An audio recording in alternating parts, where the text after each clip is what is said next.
Good morning, good afternoon, good evening, in whichever hemisphere you are and whichever part of the day.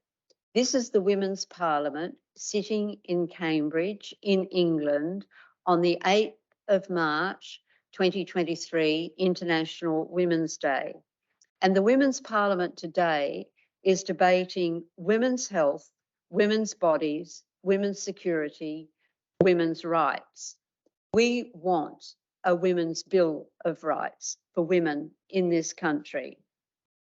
So, this Women's Parliament held in Cambridge, England on International Women's Day, Wednesday, the 8th of March, 2023, first, recognises that the United Nations Convention on the Elimination of All Forms of Discrimination Against Women, CEDAW, outlaws both direct, that is unequal treatment, discrimination, and indirect or so-called equal treatment discrimination between women and men in all aspects of life, including in education and training, employment, facilities, goods and services, accommodation, membership and activities of clubs, administration of laws and programs, and the media. 2, notes that CEDAW was signed by the United Kingdom in 1981, ratified by the United Kingdom in 1986. The optional protocol was agreed to by the United Kingdom in 2004, with the ratification of 1986 committing the government to advance, promote, protect and fulfil the human rights of women under all circumstances, the United Kingdom thereby giving an undertaking to incorporate the principles and provisions of CEDAW fully and effectively into domestic law. 3, observes that despite this commitment and undertaking, full recognition in domestic law remains unrealised, so that women's rights to autonomy, respecting our health and our bodies, remain wanting. Women's security remains poorly existent and imperilled, and women's rights as a whole remain unrecognised by complete and effective legislative provision and lacking substantive equality in practice between women and men in the United Kingdom today. 4, affirms that all women and girls deserve legislative recognition with practical application of laws designed to promote women's rights so that working class women, women with a disability, Black and minoritised women, older and younger women, indeed all women of all backgrounds, have their rights honoured in law and in practice, with access to law for all women and girls a reality. 5, is concerned that knowledge of CEDAW and its provisions, including the CEDAW Committee General Recommendations, the GRs, by the judiciary, magistracy and practitioners is seriously lacking, and that a concerted and ongoing education and training program is necessary to ensure that all operating in the justice system are aware of the existence of CEDAW and its provisions, and with the passage of the Women's Bill of Rights, which we demand, it is necessarily to be incorporated into this education and training program. B, by members of Parliament, elected members of devolved authorities and local government, and all officers and workers within the legislature and national, devolved authority and local government is seriously lacking, and that a concerted and ongoing education and training program is necessary to ensure that all are aware of the existence of CEDAW and its provisions, and with the passage of the Women's Bill of Rights, it is necessarily to be incorporated into this education and training program, and that this lack of awareness, failure in education and training, undermines attainment of women's rights to health, bodily integrity, security, and rights as a whole. 6, is concerned that all matters brought to attention by the CEDAW People's Tribunal, which sat in London from the 21st to the 23rd of June 2020 and incorporated into the President's report, and by the CEDAW in Law Tribunal held on the 22nd of July 2022, incorporated into the Judge's report, must be addressed by the United Kingdom Government and insofar as the devolved authorities of Northern Ireland, Scotland and Wales have the power to do so, they also address all these matters. And 7, recognises that while progress can be made through legislation, the trade union movement needs to bring its organised strength to bear on the government and employers to see that the Convention on the Elimination of All Forms of Discrimination Against Women, CEDAW, is implemented. The Women's Parliament calls on 1, the United Kingdom Parliament and the devolved assemblies of Northern Ireland, Scotland and Wales, insofar as the devolved assemblies are able to do so, 1, transpose the provisions of CEDAW, including its general recommendations, into domestic law as a Women's Bill of Rights, incorporating the provisions of the Equality Act 2010 insofar as they relate to women and girls. 2, implement the recommendations of the CEDAW People's Tribunal President's Report and the CEDAW in Law Judge's Report. 3, ensure effective and sustained monitoring of the implementation of the Women's Bill of Rights and other measures adopted as set out in the President's Report and the Judge's Report. And 4, recognise and act positively in relation to women's health, women's bodies, women's security and women's rights raised by the members of the Women's Parliament this day in Cambridge. 2, the trade union movement to support the campaign for a Women's Bill of Rights and implementation of the recommendations of the CEDAW People's Tribunal President's Report and the CEDAW in Law Judge's Report. I therefore move that motion. And I come now to the members of the Women's Parliament that we have here sitting today. Ana Serrano is a Spaniard, a free thinker and a fervent feminist who landed in the United Kingdom 11 years ago. She dedicated herself to the social and care sector until 4 years ago when she decided to change the world and study politics at Anglia Ruskin University.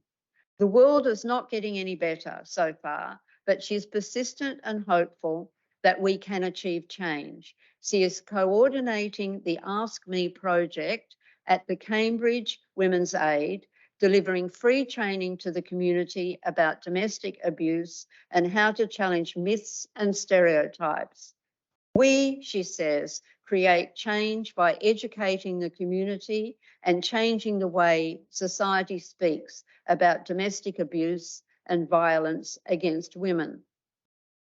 Dr. Natalie Turney is a lecturer in law at the University of Buckingham. Her areas of research focus predominantly on corporate law and policy and insurance law. Her areas of research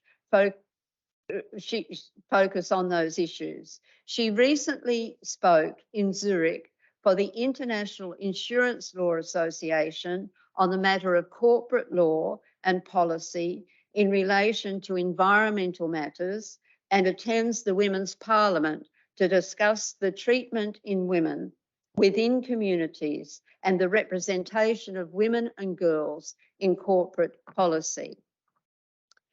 Bethany Howell is a law graduate undertaking her Masters in International and Criminal Law. She has worked pro bono as a legal assistant with the Cedar People's Tribunal and aspires to become a barrister. She's a supporter of the need for a Women's Bill of Rights for present and future generations of women. Debbie Allen. Debbie Allen has worked at financial independence and addresses stresses of life with mediation, counselling, and the writing of poetry. She keeps up with local politics and in her local community instigated a food bank, toddler reading group at the library, garnering support from local business to save the library itself. And that resulted in children enjoying a Christmas party. She chats and meets regularly with a group of elders who experience isolation, keep in touch with elders, and her Let's Chat platform runs regular discussion groups, and she's also a member of West London Stand Up to Racism. Jenny Stopher.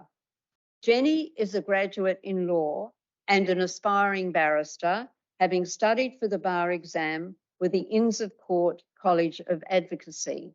She hopes to work in human rights or family law and previously worked in communications for several non-government organisations, most recently Amnesty International. Having given birth to her first child in June 2021, she has first-hand experience of some of the issues women face with maternity and birthing services.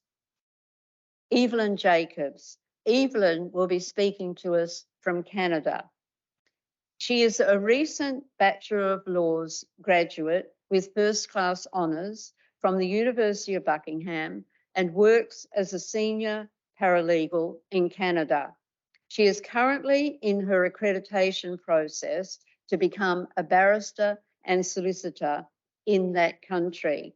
She has been an advocate for those who have been injured for the last 5 years. Her work has been done in that area, as she specialises in personal injury law and has a keen interest in supporting immigrant women's rights. She aspires to continue to use her platform and voice to spark change within the legal profession. Cris McCurley, who is joining us from North England, is a partner and head of international family law at Ben Hur Legal at Bell.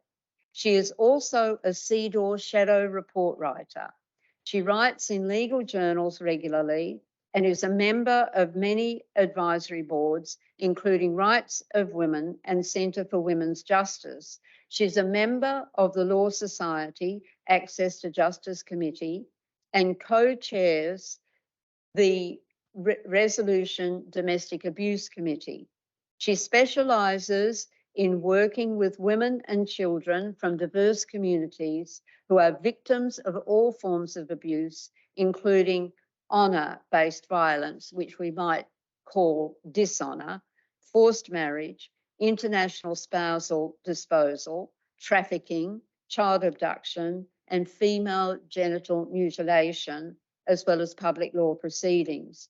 She's given evidence to the House of Commons Access to Justice Committee and the House of Lords Court Procedure Committee. She guest lectures at UNN and Newcastle University. She has given oral evidence to the last 2 United Nations CEDAW inquiries into the United Kingdom government's response to protection of women's rights under the Convention. Eleanor Redshaw. Eleanor Redshaw is an MA graduate of Girton College, Cambridge, the first women's college established within the University of Cambridge in 1869. She taught for 40 years in a variety of schools, from a large mixed comprehensive to Croydon College and some private schools, becoming head of geography and later head of humanities at Greenacre School in Banstead. Her grandmother, Eleanor Higginson, after whom she is named, and whom she knew well, was a suffragette who demonstrated in Preston and London, was arrested and spent time in Holloway prison. Eleanor has done research into women's suffrage using many sources, including the Kew, National Archives, and the Women's Library at LSE London. And there's a magnificent photograph of Eleanor Redshaw's grandmother, Eleanor Higginson, being arrested by police. And she's a small woman surrounded, I think it's by 3 or 4 burly police officers, which is an image redolent of that time in the struggle for women's right to vote. Rachel Wade. Rachel has an extensive background as a civil servant at Chesterton Community College in Cambridge and currently at the Meadows Community Centre, Cambridge. Her concerns lie with food insecurity, a concern for so many people right now. And she aspires to working with local residents and community interest groups to expand the use of food co-ops and food collection points around West Chesterton in Cambridge, which has been her home for 31 years.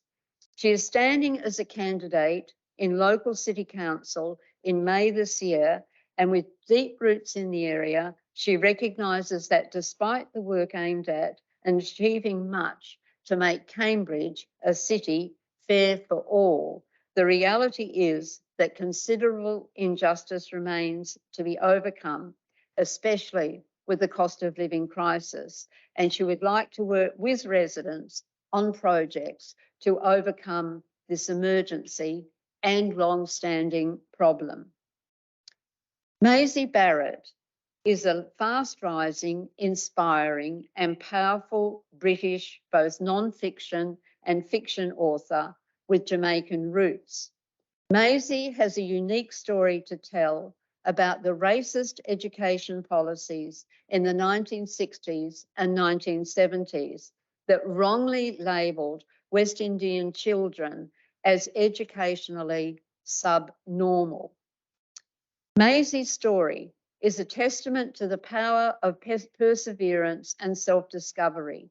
In addition to her autobiography, Maisie Barrett continues to share her story through her literary works and other mediums.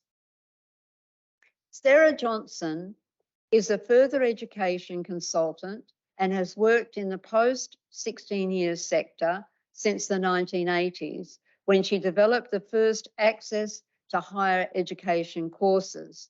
Her career has been committed to widening opportunities for adults wishing to study and retrain throughout life. She has worked at the national policy level in the United Kingdom and also overseas, spending a year in Saudi Arabia, opening the first colleges there for young women. Sarah Johnson is a trustee of the Cambridge Women's Resource Centre. Payzee Mahmoud is campaign manager with IKWRO,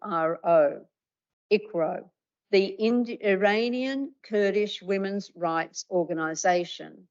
She has been engaged in campaigns to end violence against women, in particular the campaign for the Health and Care Act of 2022, which bans harmful practices, including virginity testing and hymenoplasty, and the Marriage and Civil Partnership Minimum Age Act, which bans child marriage and came into force this year, 2023, covering England, Wales, Scotland, and Northern Ireland. Cynthia Umezulike is a human rights lawyer, activist, and lecturer in law, formerly at Birkbeck, University of London, and now at the University of Buckingham. Dr. Umezulike has a first master's degree in law, in human rights law from Queen Mary University of London, and a second master's degree from the University of East London with international law and criminal justice specialism. Dr. Cynthia Umezulike earned her doctoral degree in law from Birkbeck University of London focusing on the intersections of international human rights law and medical law and ethics. She is a founder and president of the Human Rights in Fashion Centre London, a research institute working to build a rights-based fashion industry through education, evidence-led research, and campaigning. Stephanie Palmer, who will be joining us from Luxembourg, is an aspiring solicitor, currently working as a corporate assistant in Luxembourg. She is a graduate in law with first-class honours. Her subjects include medicine, law and ethics, and sex, gender, and the legal process, amongst the standard law subjects such as land law, trusts, criminal law, and constitutional law and administrative law. And I might add there that there's a tradition within the legal academe to say that some subjects are black letter law, which makes them more important, and other subjects are not. Those subjects I just read out, land law, trusts, would be seen as black letter law. The subjects such as medicine, law and ethics, and sex, gender and the legal process are somehow not black letter law. And yet this simply indicates a great lack of perception within the academic legal community in elevating some subjects above others, when even land law and trusts do incorporate and ought to include reference to sex, gender and the legal process, and also to ethics. Shabina Begum is an international family law consultant at Dawson, Cornwall, where she is senior associate. She specialises in gender-based violence issues and is the United Nations recognised authority on child, early and forced marriage. And she was part of the pro bono team which drafted the Child Marriage Bill, now the Child Marriage Act, which came into force as noted this year. In addition to her LLB degree, her Bachelor of Laws, she holds an LLM, a Master of Laws, from Columbia University in the United States. Sophia Lane is committed to furthering women's rights and equality and tackling violence against women and girls in particular. She has worked for several international and national level organisations on these issues, including UNAIDS, the European Institute for Gender Equality, EIGE, and currently the Women's Aid Federation of England. She has also worked with the Violence Against Women Division at the Council of Europe, specifically supporting work around monitoring the implementation of the Convention on Preventing and Combating Violence Against Women and Domestic Violence, incorporated under the Istanbul Convention. In January 22, she joined the team at I See Change, the UK-based movement campaigning for the United Kingdom government to ratify the Istanbul Convention, working with them to call on the government to ratify the convention without reservation. Sophia Lane holds a Master's in Human Rights Law from the University of Edinburgh.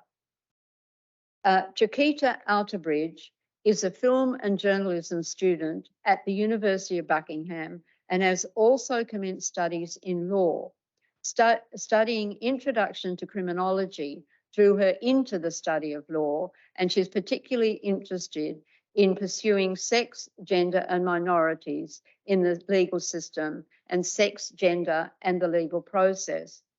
An experienced interviewer, she has made many videos interviewing women of various backgrounds as students and activists. She wishes to combine her interest in film and law to make a difference.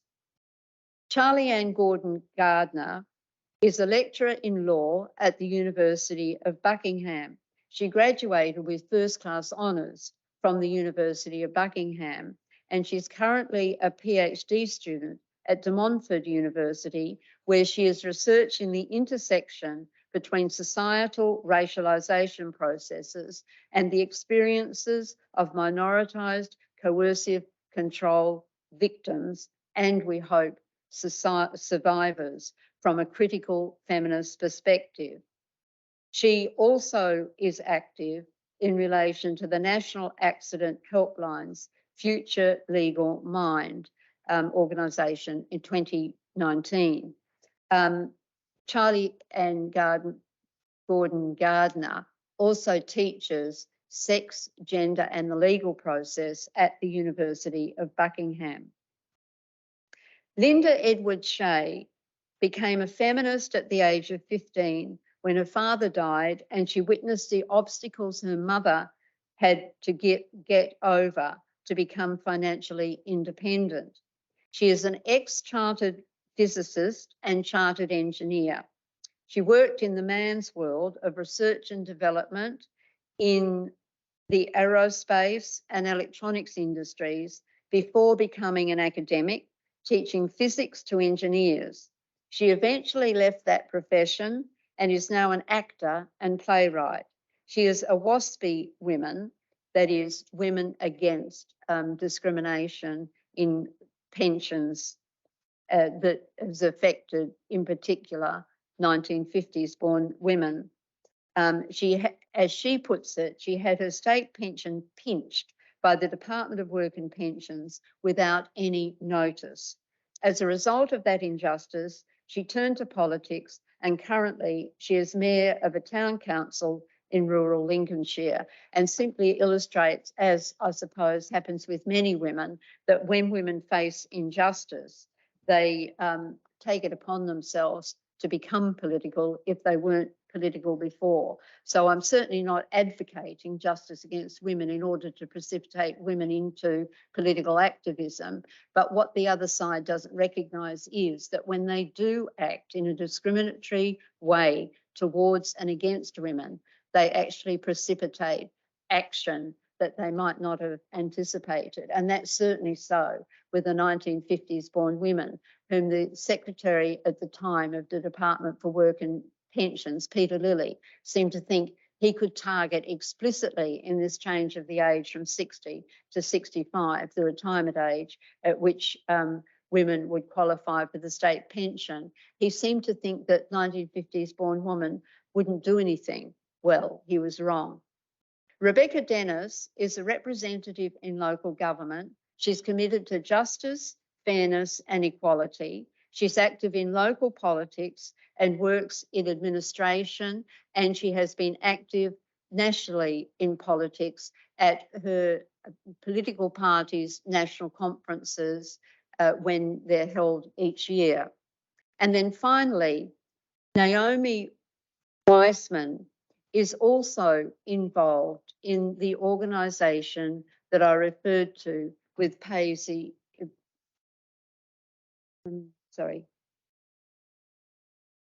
Payzee Mahmoud.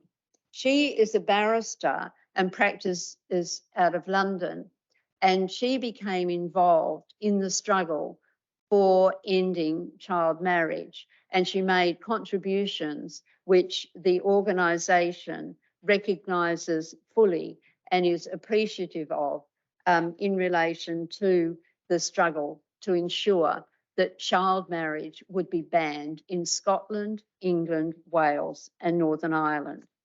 And now I cease to speak and I call upon Eleanor Redshaw, the granddaughter of a famous suffragette who, along with the other suffragettes, are actually the reason that we can be here in this chamber today at the Women's Parliament, as women who do have the right to vote, as women who do have the right to be political, as women who, when we stand to speak or we sit to speak, are not considered to be akin to or not even as good as a dog dancing on its hind legs, as the infamous, sometimes considered to be famous, Dr. Johnson once said when women were demanding the right to speak in public and from public platforms. So over to Eleanor Redshaw. Thank you, Eleanor.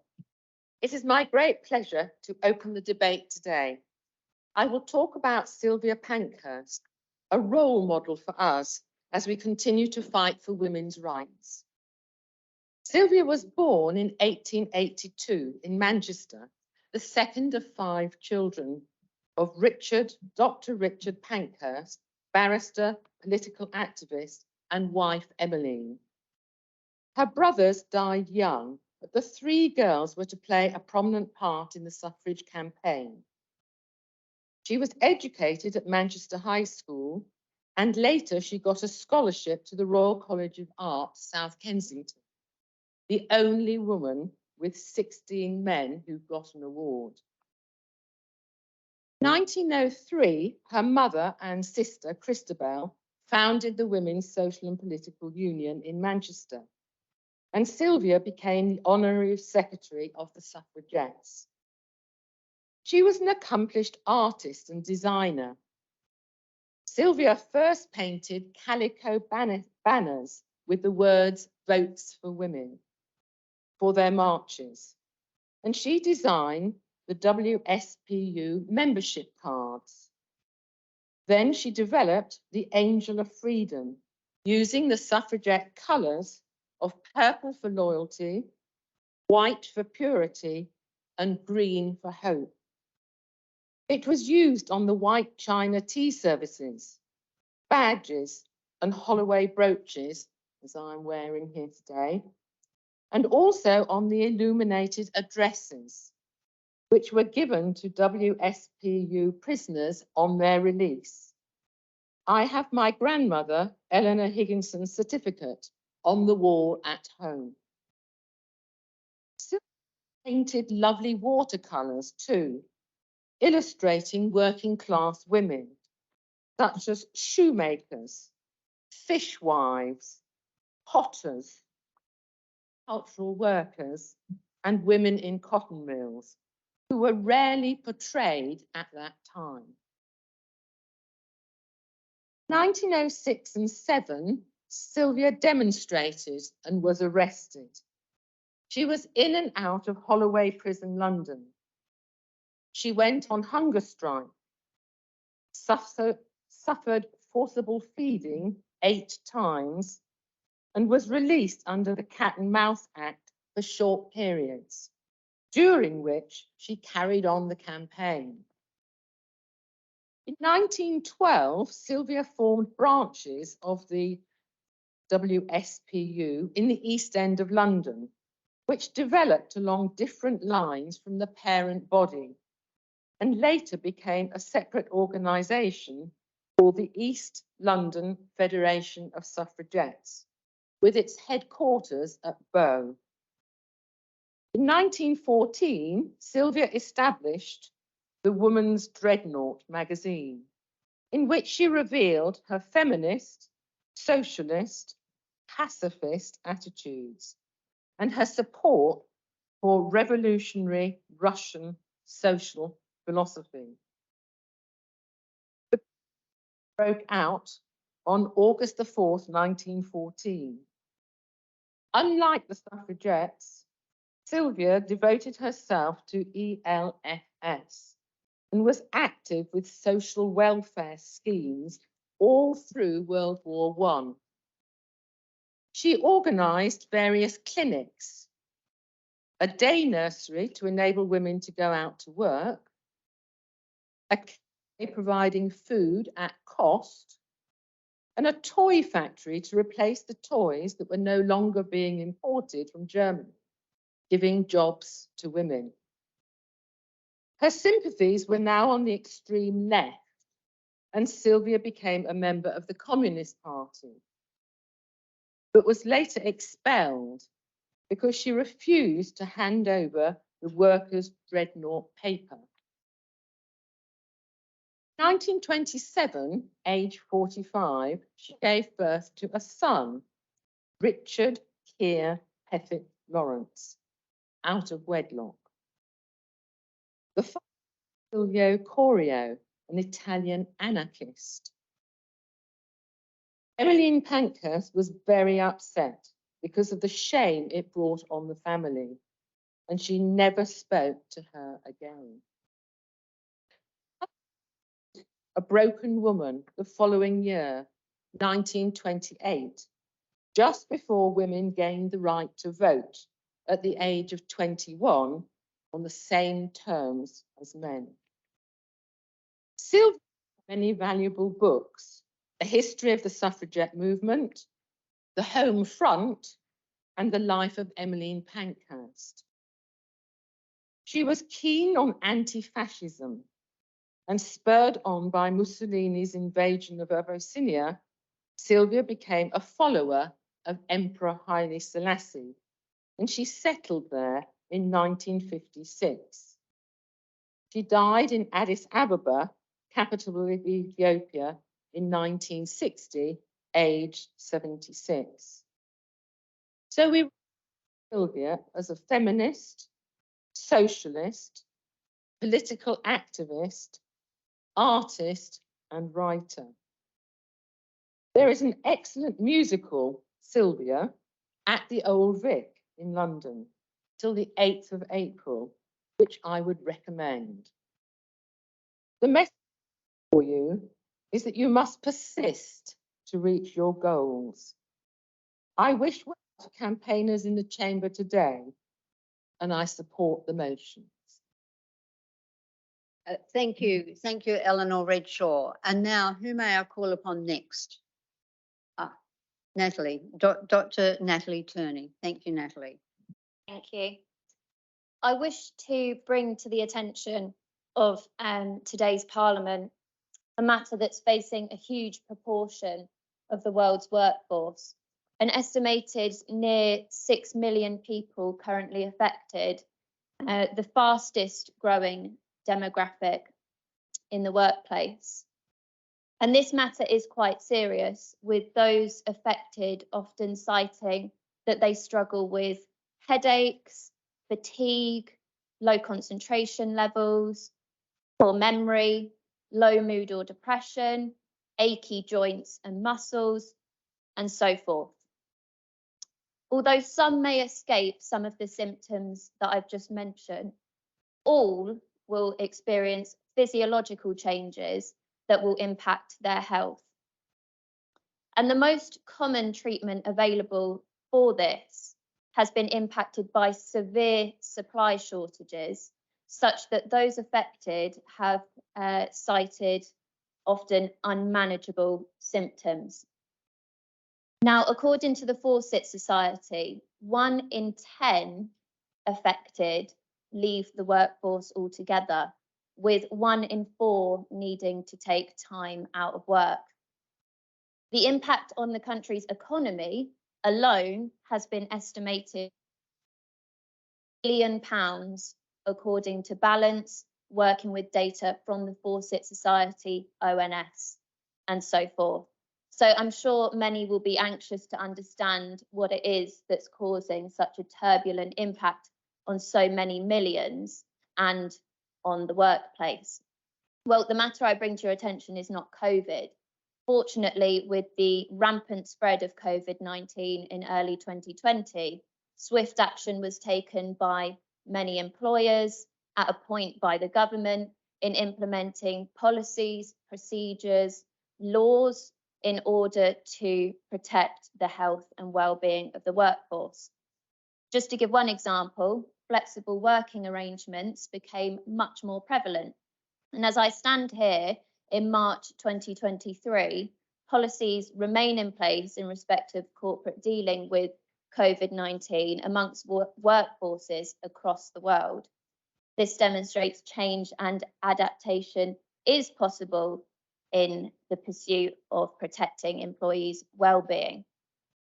But I'm not talking about COVID-19. I'm talking about a separate matter deserving attention, a huge proportion of the workforce that will face or are currently facing the inevitability of this issue. A class of individuals overlooked, 1 in 10 compelled to leave the workforce. We have to ask the questions: how has this been allowed to happen? Why are companies so slow to respond? Why is the government so slow to respond? When there was a House of Commons committee report published in July last year, setting out recommendations and requiring the government to respond within 2 months. And the government response only came in January of this year. Where's the urgency when I tell you this matter is not new? So allow me now to provide some context to what I'm discussing. The issue faced by the fastest growing demographic in the workplace is the menopause and perimenopause. The response to the committee report recommendations falls far short of affecting any real or meaningful change. The government accepts to reflect upon the study of menopause in school education, to promote a self-care fact sheet, and amongst other measures, to create the position of menopause employment champion, a ministerial appointment in the Department of Work and Pensions. However, it rejects the recommendation to produce model menopause policies to assist employers.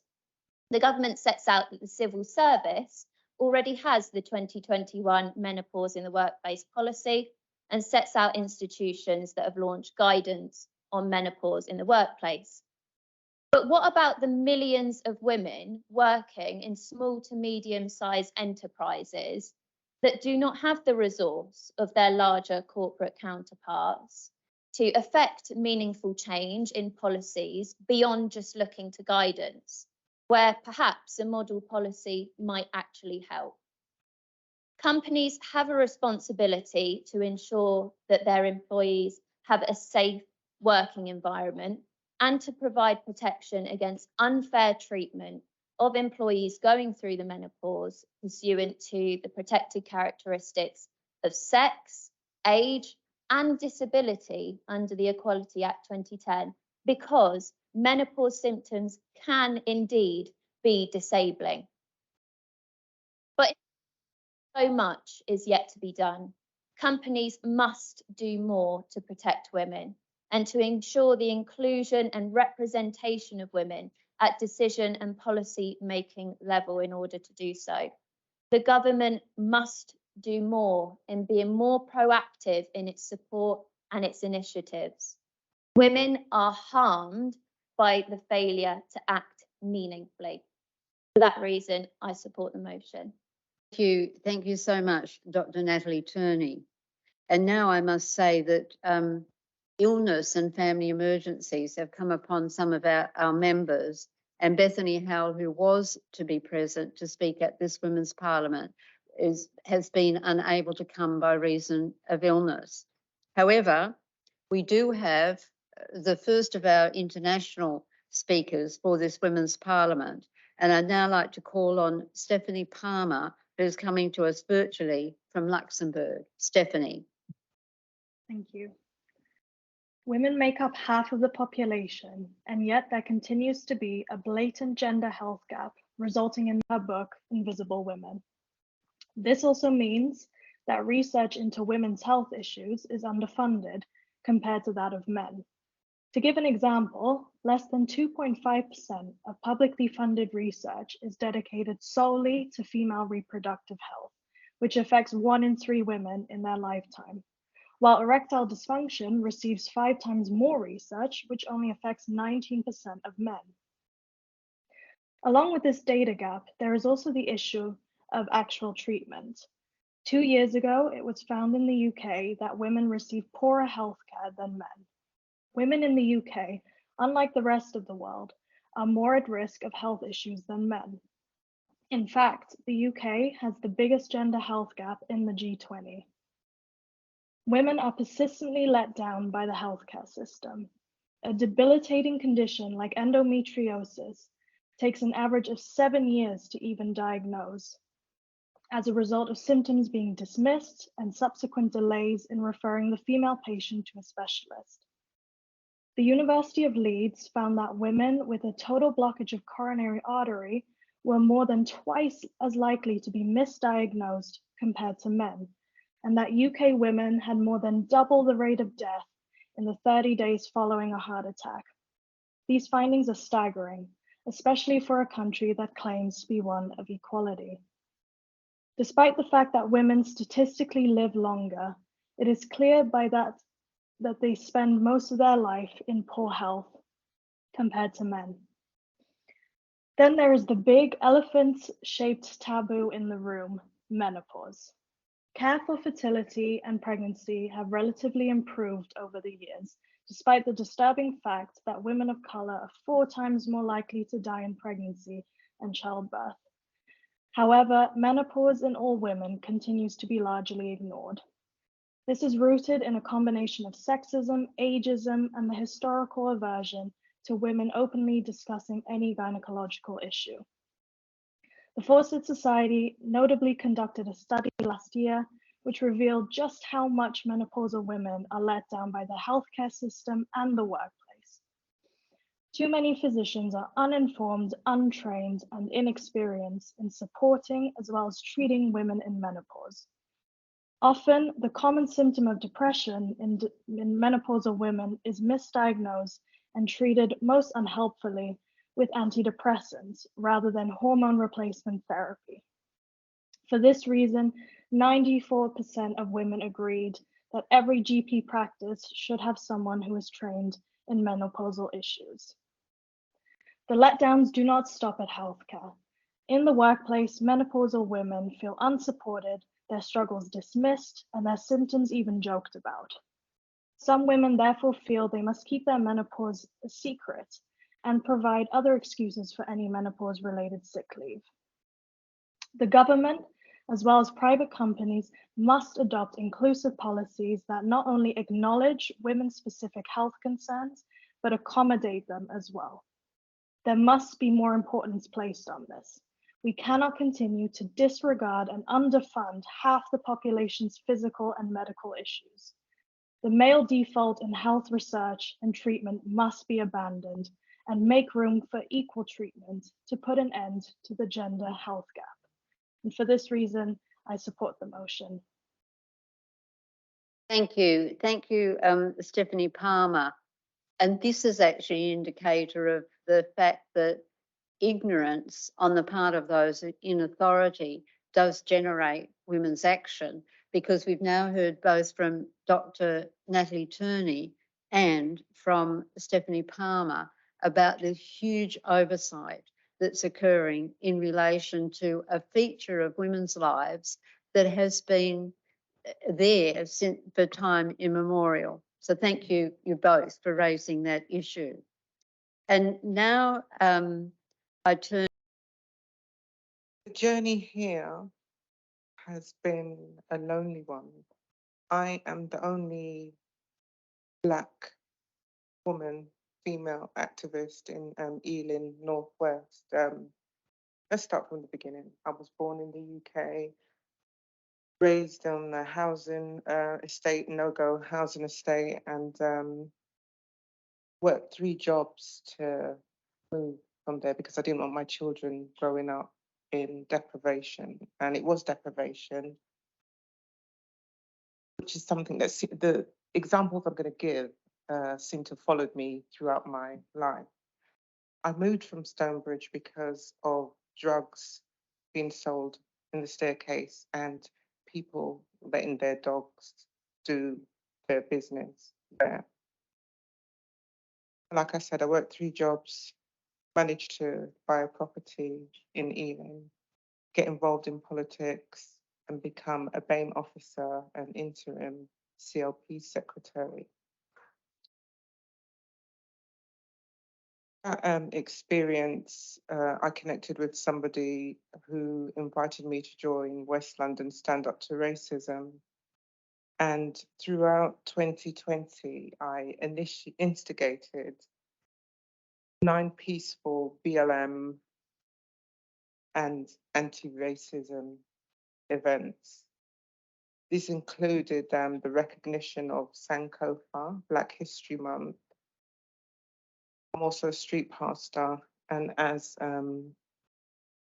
Jocelynne said, instigated the Let's Chat About Race. The reason I support this motion is because I would like to regard all of you as allies, and you can bet the things that you are going through as white women, as Black women, there's another layer.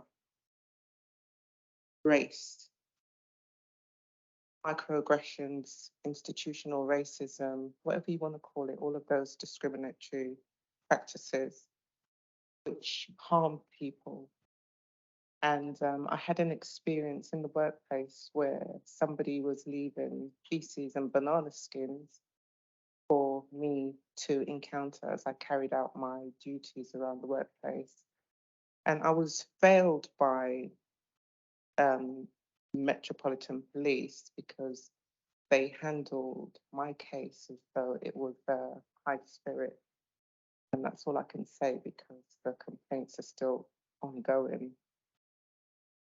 I support this motion because women, all women, need a safe space to grow to their potential.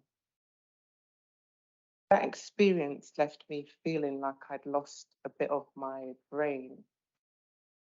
And then I lost my daughter, my eldest daughter, which further added to that. And I spent many months in bed, unable to look after my children. So the next time I speak, I hope I can come to you guys with statistics of how Black women fare in the workplace.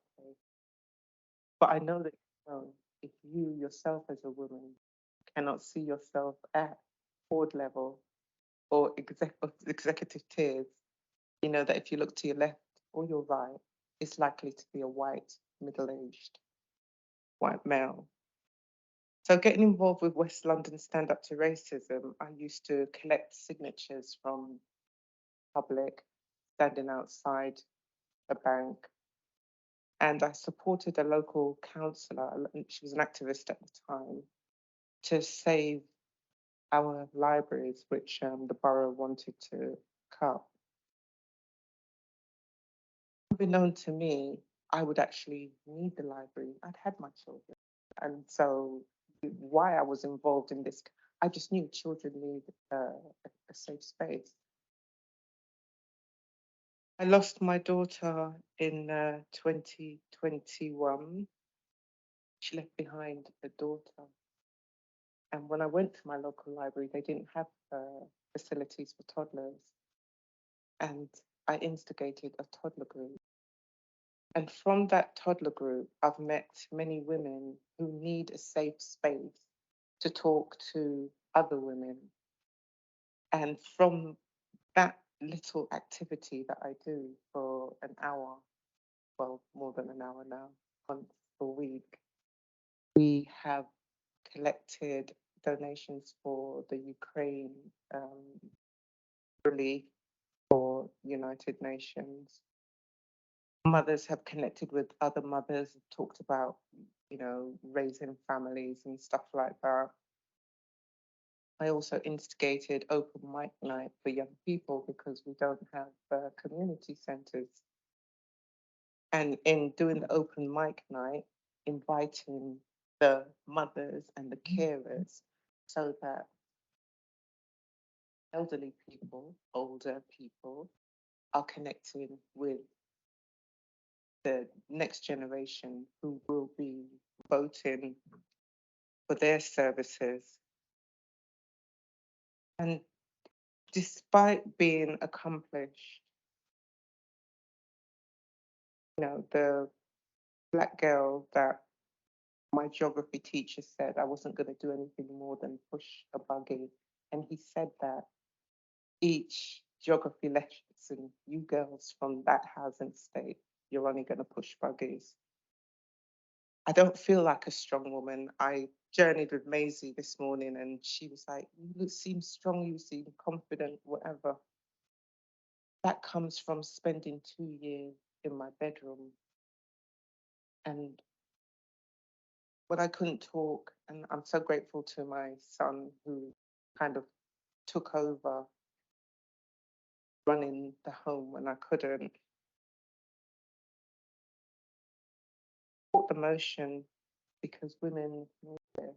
And as I done the last time, made me was poetry. And I want to share this with you of why we must support the motion and continue to be active. And I don't know how I done it. Maisie was telling me how she done her book. Because I wake at 2, 3 a.m. in the morning and I do things. I can't remember it the next day. But that's what that racist trauma done to me. And I'm trying to find myself after that. So on Amazon, you will find that Debbie Allen has uploaded this. I don't know how I done it.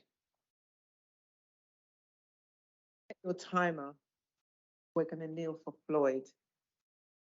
The crowd at the rally graciously stooped. Who could be annoyed? How about you, officers? Aren't you joining in? Yes, they had to. It would be a sin. Passers-by quickly knew what we were doing. All around the world, take the knee, ensuing.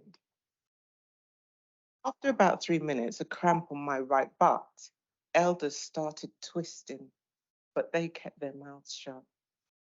My knee started tingling, body weight set nerves off. I tried to mask the discomfort with a little cough. For the elders, those with health issues and sciatica, this discomfort could not matter. One took out a kerchief and mopped her brow. Can the youth of today take this baton now? Our elders came through insults, being spat at and beatings, the type of racism that was not fleeting. No black, no dogs, no Irish, go back home. Not many shared this pain. They journeyed alone. And so the fact that there was no sharing, how have we prepared the next generation in caring? After 6 minutes, I turned to my mentor and gave a perturbed glance. My God, I gasped. He didn't stand a chance. If we can't kneel without stretching and twisting, how did that officer manage to leave his knee in? It's murder, I said. Who can disagree? Lock that racist up and throw away the key. Across the waters and here in the UK, police brutality happens every day. Black lives matter every day, and I pray that this movement is more than a distraction. People, you need to get involved. We need to take action. Every bullying, harassment, sexual incident, any microaggressions, report it all, talk your truth, heal from their transgressions. How will anyone know if you don't talk? How can there be healing, learning, and understanding if you don't talk your walk, your journey, triumphs and pain, receive your accolades and bear your shame? But it's not shameful to hurt. You are human, and this alien behavior must be drawn in the dirt. Initiate processes so it's all logged and counted. Despicable behavior can never be discounted. Your silence conceals what's really going on. For you to be honest can never be wrong. Upskirting, Me Too, glass ceiling, nepotism, talk about it all. If you don't talk, how will they fall? We smoke screen, we hide, we pretend all is well, but Black minds matter. Our stories we must tell. This one is called Unfinished. My heart is still burning. I don't know how to put into words all I've been through, but I hope you're inspired to tell your story too. I support the motion. Item 4, Black and minoritized women. I support the motion. Thank you so much. Thank you, Debbie Allen, and thank you for your poem. And now, who can I call upon next? I think Yes, Sarah Johnson. Thank you.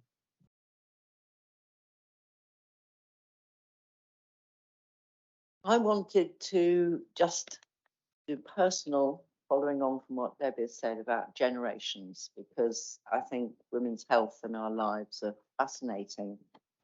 And it's what unites us globally. And I'm thinking today of women who do not have voices at all. And so whatever our difficulties or whatever the struggle to express ourselves, wanted to say that first, that we should all be aware today of the women who don't have a voice and how our responsibility is to speak up.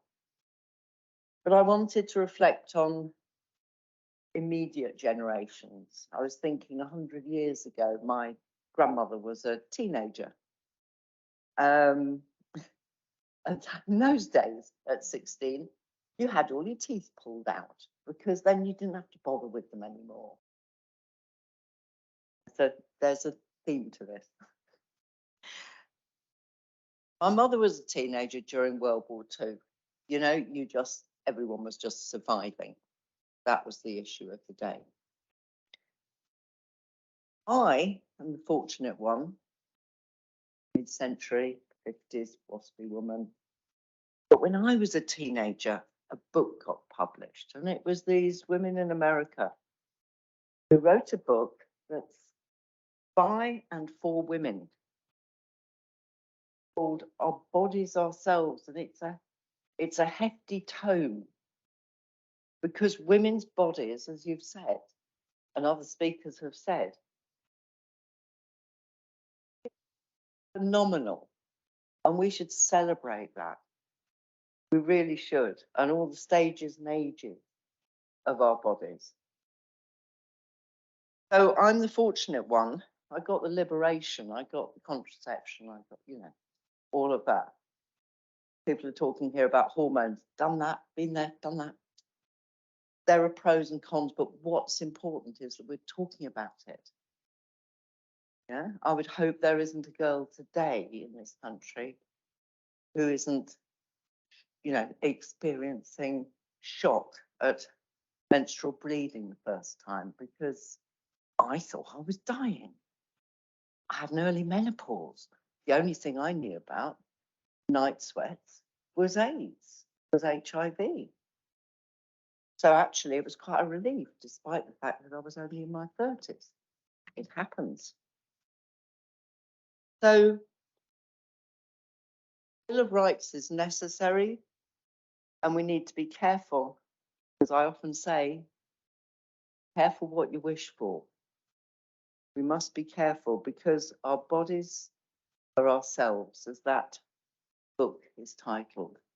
It was controversial because it detailed so much, and the complexities and sexuality and mental health, and these were not spoken about. But now we're way beyond that, and we're moving through the ages, the focus on menopause.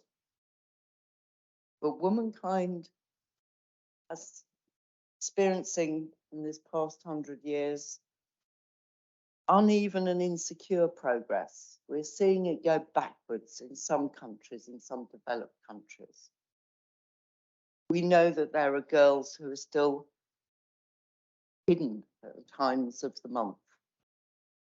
There's a lot of shame about women's bodies, which is why I say we should celebrate them. We're not a problem. The medical profession is, we're really interesting. There's lots to know. There's lots to learn. It is shocking, and I thank you for the statistics about disparities in healthcare, which is shocking. We should remember also that from archaeology, before God, there were goddesses. What were they celebrating? Fertility.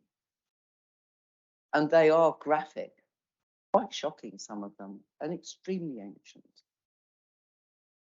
So we need to remember that women haven't always been in the situation we find ourselves here today. and in recent history. Women's fertility was celebrated, and we still do. It can also be a burden. And we need to ensure that birth control in all its forms and choice about women's reproductive capacity becomes a reality for women and girls everywhere. And we should resist efforts to restrict that. In this culture, at this time, women, and my daughter's generation especially, you know, encouraged to expose their bodies as being revolutionary. Whereas countries, many countries in the world, women's bodies publicly are being hidden.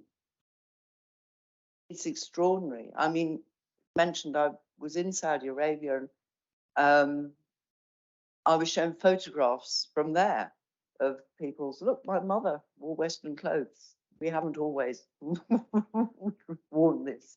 We haven't always lived this way. So history and progress moves on. It's uneven, it's insecure.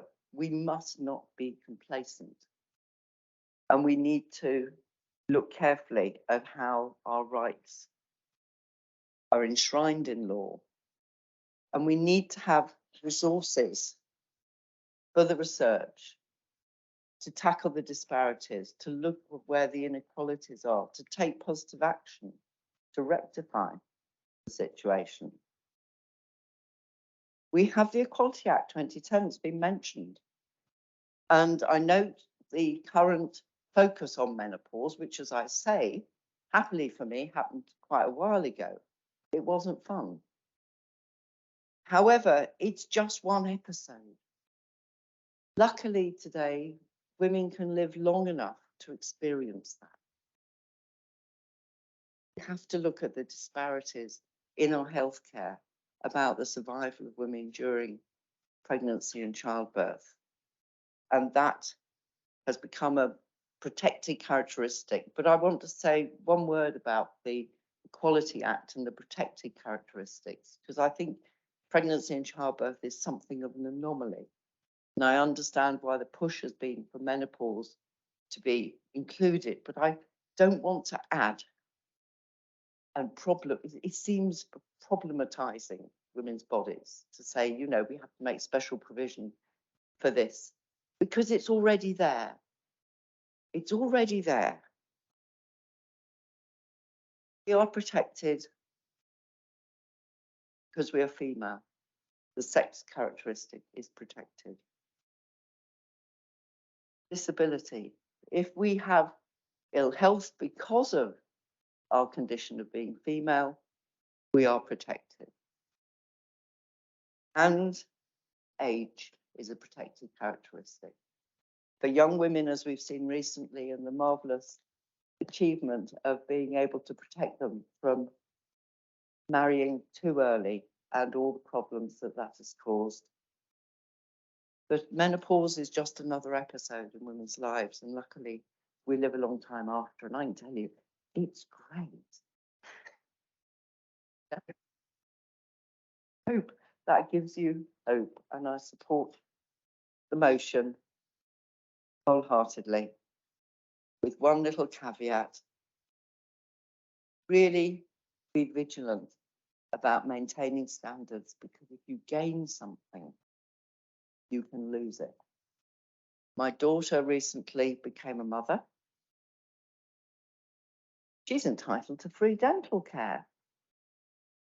Yeah, can she get a dentist? Has she had her teeth checked? No.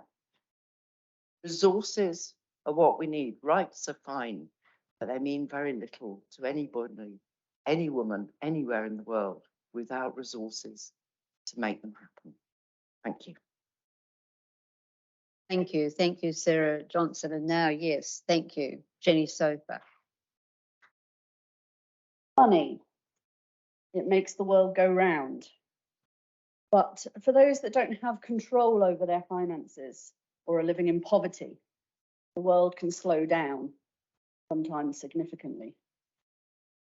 Around 1 in 5 people in the UK are living in poverty. Women continue to be more likely to live in poverty than men, according to the Women's Budget Group. Why are women disproportionately affected? There are several factors.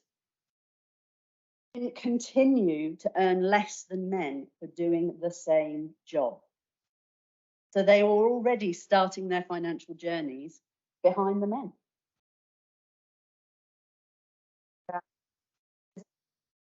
The fact that women are more likely to be primary carers or lone parents than men. In fact, the women most at risk of poverty are lone parents. Being a mother can seriously disadvantage you. Charity Pregnant Then Screwed says that every year around 54,000 women are pushed out of their jobs because they're pregnant or taking maternity leave. No job means no income. Women are also much more likely to work part-time and therefore earn less income and contribute less to their pensions. Help protect their financial future. Factors are before you even begin to take into account that women tend to spend more of their income on their children and suffer gender disparities in the price of goods, which are sometimes referred to as the pink tax, which I find in itself a rather genderised term. The bottom line is that a result of these factors is that women are more likely to be financially dependent on someone else or on the state. Some women, this might never be an issue, but for others, a lack of financial control can have devastating consequences. Being poor can shorten your life. According to the Health Foundation, women in the poorest parts of England have a lower life expectancy than the overall every OECD country in the world, other than Mexico. So let's think about that for a second. Parts of England. Poverty is also linked to domestic violence. Child Poverty Action Group states that women in households with low incomes are 3.5 times more likely to experience domestic violence than women in slightly better off households. Domestic abuse often goes hand in hand with economic abuse. This might be a partner controlling or exploiting their finances, or sabotaging and undermining their employment so that they ultimately job and lose their income. Of course, the pressure of money worries can be a trigger for domestic violence too. But more importantly, it can prolong abuse by preventing women from leaving the situation. My mother once told me to make sure you always have a way to escape if you need to. To do that, you need somewhere to go, and you need money to get there. I'm so lucky that I don't need it. Once you leave, a financial situation only gets worse, with several hoops to jump through and weeks, if not months, to wait to access any support. So it's vital that women are financially independent and able to manage their own money. Last April, the Independent newspaper ran a story that claimed that less than half of women consider themselves financially independent. And more than 1 in 10 are doubtful they will ever achieve financial freedom. So what can we do? First step is to create gender equity. According to Oxfam, countries with higher levels of gender equality tend to have higher income levels. Evidence from a number of regions and countries show that closing the gap leads to a reduction in poverty. We also need to educate women both on their rights and to help them become more financially literate. Article 3 of CEDAW states that states shall take all appropriate measures to to ensure the full development and advancement of women, so as to guarantee them the enjoyment of human rights, fundamental freedoms on a basis of equality with men. Article 5 talks about measures to eliminate prejudices and practices which are based on the idea of the inferiority or superiority of either sexes, or on stereotyped roles for men and women. To follow CEDAW back in 19. Doing so, they agreed to take measures to ensure women's full enjoyment of human rights on an equal. Here we are, still living with clear disparities between sexes. Time has come for real change. Enshrining CEDAW into law would provide a catalyst for that change, would provide a clear framework and a route to accountability for women who are being failed all over the UK. That reason, I support the motion today. Thank you. Thank you, Jenny Sophia. And now I'd like to call on Naomi Wiseman, who has come to us through the snow and sleet driving up from London. Over to you, Naomi. I'm going to talk in support of the motion, but I'm going to speak about a very particular campaign that I worked on alongside an organisation called ICRO. And this was the campaign to ban virginity testing and hymenoplasty in the UK. Now, when we talk about women's bodies, the issues around virginity testing and hymenoplasty, I think, indicate expertly the emphasis in our society on women's bodies, the male gaze, and the sense of ownership that society has over women's bodies. Because what we had here were practices where women and girls would undergo elective surgery in order to reattach or remake the hymen because of a societal pressure for purity and virginity at the time of marriage. And this practice, we knew from our research, was going on. It was being performed by doctors, medical professionals. We know that it was being performed in back rooms of pharmacies, in towns and cities all over this country. There's no two ways to look at the practices that were going on. They were, in my view, a form of sexual abuse. They were a form of physical abuse. But actually, when we look at the history of this practice, what we found out was, in fact, up until the 1970s, women who were coming to this country under a spousal visa were subjected to a two-finger internal examination of their vagina to check for the intactness of their hymen. That was something that was being conducted by the state authorities as part of the immigration test, if you want to call it that, as to whether or not these women should be granted spousal visas, whether these were sham marriages or not. And so we as a society haven't really addressed why it was that really within living memory, that was seen as not only a policy that someone signed off on, but that somehow this was going to be a test of a woman's purity, a test of whether or not she was able to enter this country as a wife. And there has been no recompense.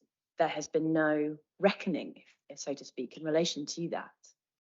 And so when we came to the campaign, which ICRO defined as virginity does not define me, we have to dispel virginity myths.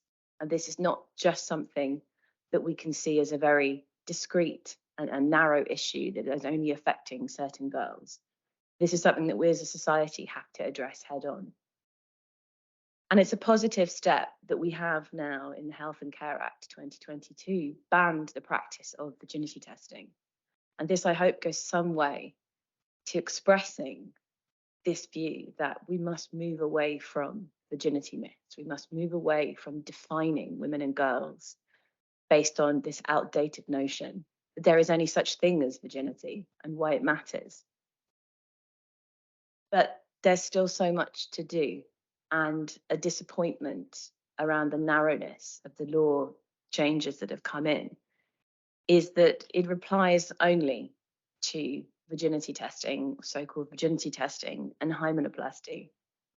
And what we found in our research was the cosmetic surgery industry that there is around women's genitalia, labiaplasty, vaginal tightening is still very much an industry that is increasing. It's worth a huge amount of money, and it doesn't appear to be in any way regulated. So if a woman consents to this sort of procedure, it can be performed. If she can find a doctor to do it, it will be performed. And that's in our society. That's something that we appear to condone or certainly turn a blind eye to. And our daughters are growing up with this notion that their bodies are something that needs to be altered, that their vaginas and their vulvas are parts of their anatomy to be ashamed of, that can't just be beautiful in and of themselves. And, you know, I've heard someone else say today that because they have a daughter, these thoughts occur to them, and I have 2 daughters now. And the idea that they must grow up under the male gaze with this sense that their body has to conform to certain stereotype is deeply alarming to me, and I don't think we are doing enough. But I'd like to give a positive story, which is we did manage to change the law, and 2 harmful practices have been banned. There can be the political will to make changes, but they are often just not enough. And they are often such small steps as to be frustrating because the wider context isn't really being addressed. And so for that reason, I fully support the motion today, that we need a much, much wider power to challenge discrimination, particularly in regard to women's bodies. We're making some progress, but not enough. And we do need to address as a nation the past and what was done in living memory to women, and so that we can move forwards. So thank you for inviting me today. Thank you so much, Naomi Wiseman. When you were speaking, I was actually reflecting on the miracle that nature has granted to human beings in the development of women's breasts. There's a wonderful book called Breasts by Florence, and I'm just not able to recall her family name, but somebody will, because they'll Google it and find out and let us know. But the book talks about the development of the breasts, and it's truly magical. And why I'm thinking of it is I'm thinking of what you said, Naomi, about the cosmetic surgery. And if we think about breast binding, so-called, in some countries on the African continent, I think it's mainly centred there. But you see, the development of women's breasts is being ignored radically too in the so-called cosmetic industry, which women from Western countries subject themselves to, in the belief, as Naomi mentioned, that there's something wrong with our bodies. And there wouldn't be a woman in this room who hasn't been critical of some feature of her body. It doesn't matter who you are. It doesn't matter how old you are. And it is this really undermining of women's confidence and the undermining of nature in the contention that medical practitioners can do better than nature did. But I wanted to mention breasts because it's a wonderful book that I read when I was doing my book, Beauty, Women's Bodies and the Law, Performances in Plastic. And I actually raised this issue of the hymenoplasty and the contradictions in the female genital mutilation, that female genital mutilation is outlawed by the Act of 2003, and yet women are going to surgeons in Harley Street to have genital mutilation done to themselves because they think there's something wrong with the inner labia is too large, or there's something wrong with the outer labia. There's even something wrong with the G-spot, if you can find it. And these medical practitioners in Harley Street are telling women that they can make the G-spot, if they can find it, somehow more sensitive. I think that it's how can it be wrong when we say female genital mutilation is wrong in some cultures, and yet in our own Western culture, it's being adopted and addressed as if somehow there's something that's not wrong with it. Anyway, now you've given me an opportunity to speak, because I had to let you know that Anna Serrano, unfortunately, who was 8th on our list, has been unable to come. So I think I'll now call upon Charley-Anne Gordon-Gardner to speak. Thank you, Charley-Anne. I offer thanks to the Chair for giving us the opportunity to debate this motion.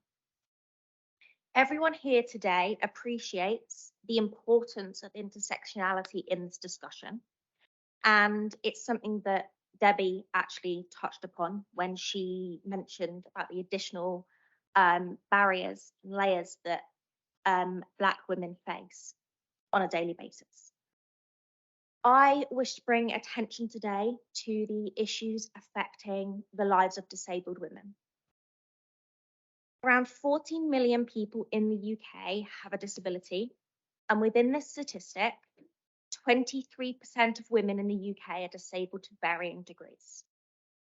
During the COVID-19 pandemic, failures to the disabled population as a whole were brought to light.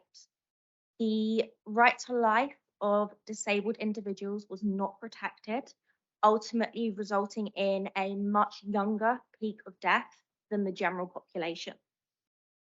But this was not an isolated incident. This is a systematic issue. And as I sit here today, disabled women not only face discrimination in their day-to-day lives, but they face significant discrimination when attempting to access healthcare. Now, they end up with a lack of bodily autonomy and personal freedom. This is intensified when attempting to receive any kind of reproductive healthcare related to both sexual health and pregnancy.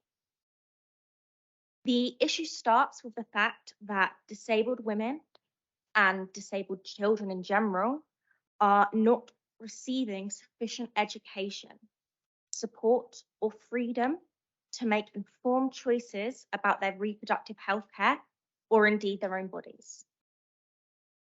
Until 2020, it was not compulsory to teach sexual education in special education settings, which means that young women were entering adulthood with no knowledge about their bodies or their options, or even their own menstrual cycles. Now, the fact that this education is now compulsory means that our disabled female children will hopefully have a better outlook. But this does not mean that the issue is resolved.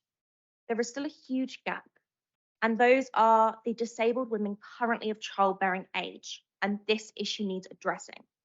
So looking at this group of women and moving on to the issues surrounding reproductive health care, disabled women are not offered the same equality in regards to reproductive freedom as the rest of the population, again, affecting their bodily autonomy.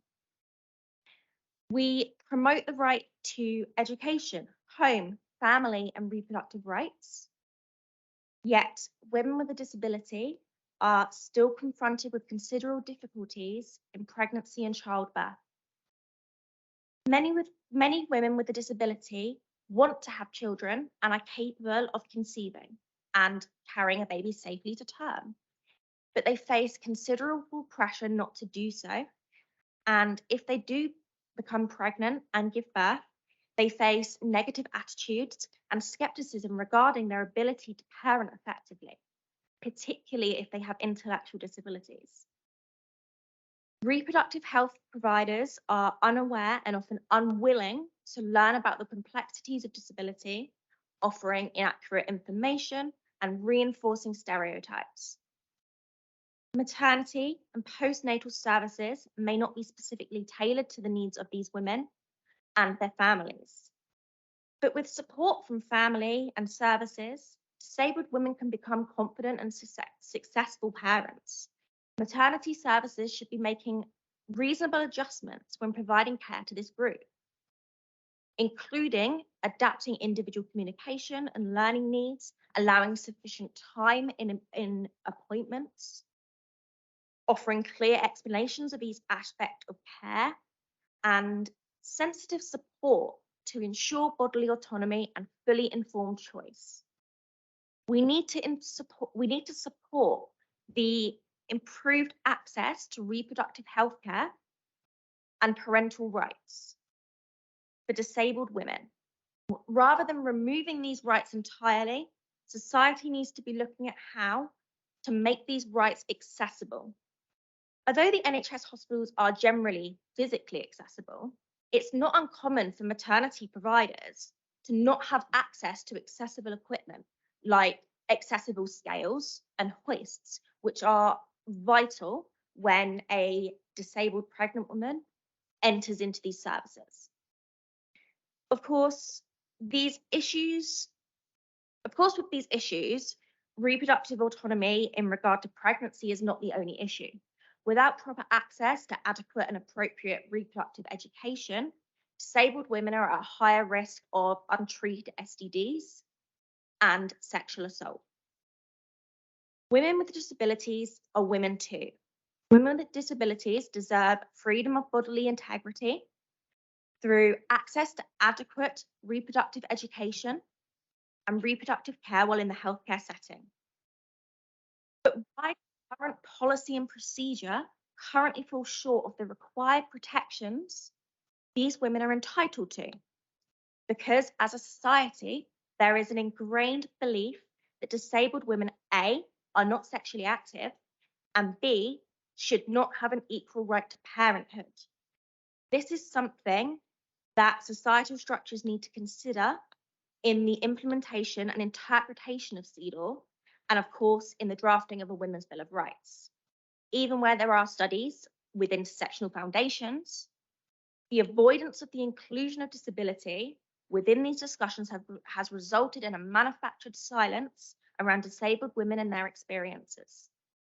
All women have a right to reproductive health care, and achieving this is a key aspect of gender equality being reached. All women should be given the ability to have full control over their bodies in a healthcare setting. Can't achieve this gender equality until all women achieve quality care. And when we say all women, this must include disabled women.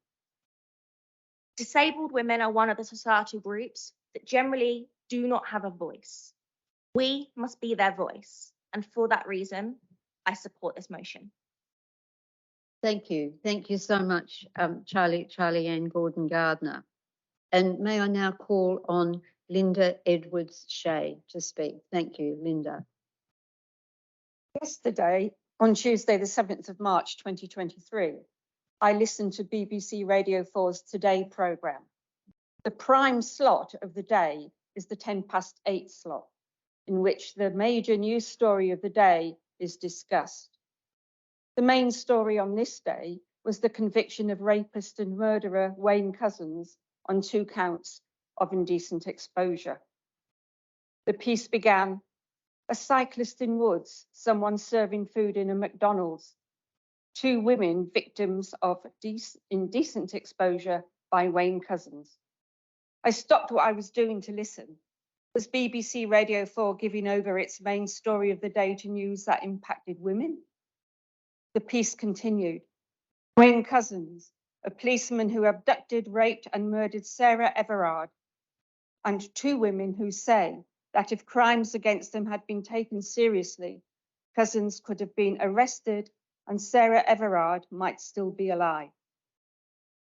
I noticed the phrase, taken seriously. The judge sentencing Couzens said that the police could easily have traced him through his car number plate. The server at McDonald's who reported it said no one had contacted her or asked her for a statement. The police say incidents like this are now being taken more seriously. But are they? Are women pressured to simply accept these forms of aggression? That would be the norm, and it's certainly my own experience. In the United Kingdom, indecent exposure is normalised male behaviour. It's worth noting that this is a male crime. Women do not commit indecent exposure. Reports indicate the victims are overwhelmingly female. There is a stigma of blame surrounding such crimes against women. Women are not being taken seriously, which is why women don't report such crimes to the police. Girls are taught that this is what happens to women.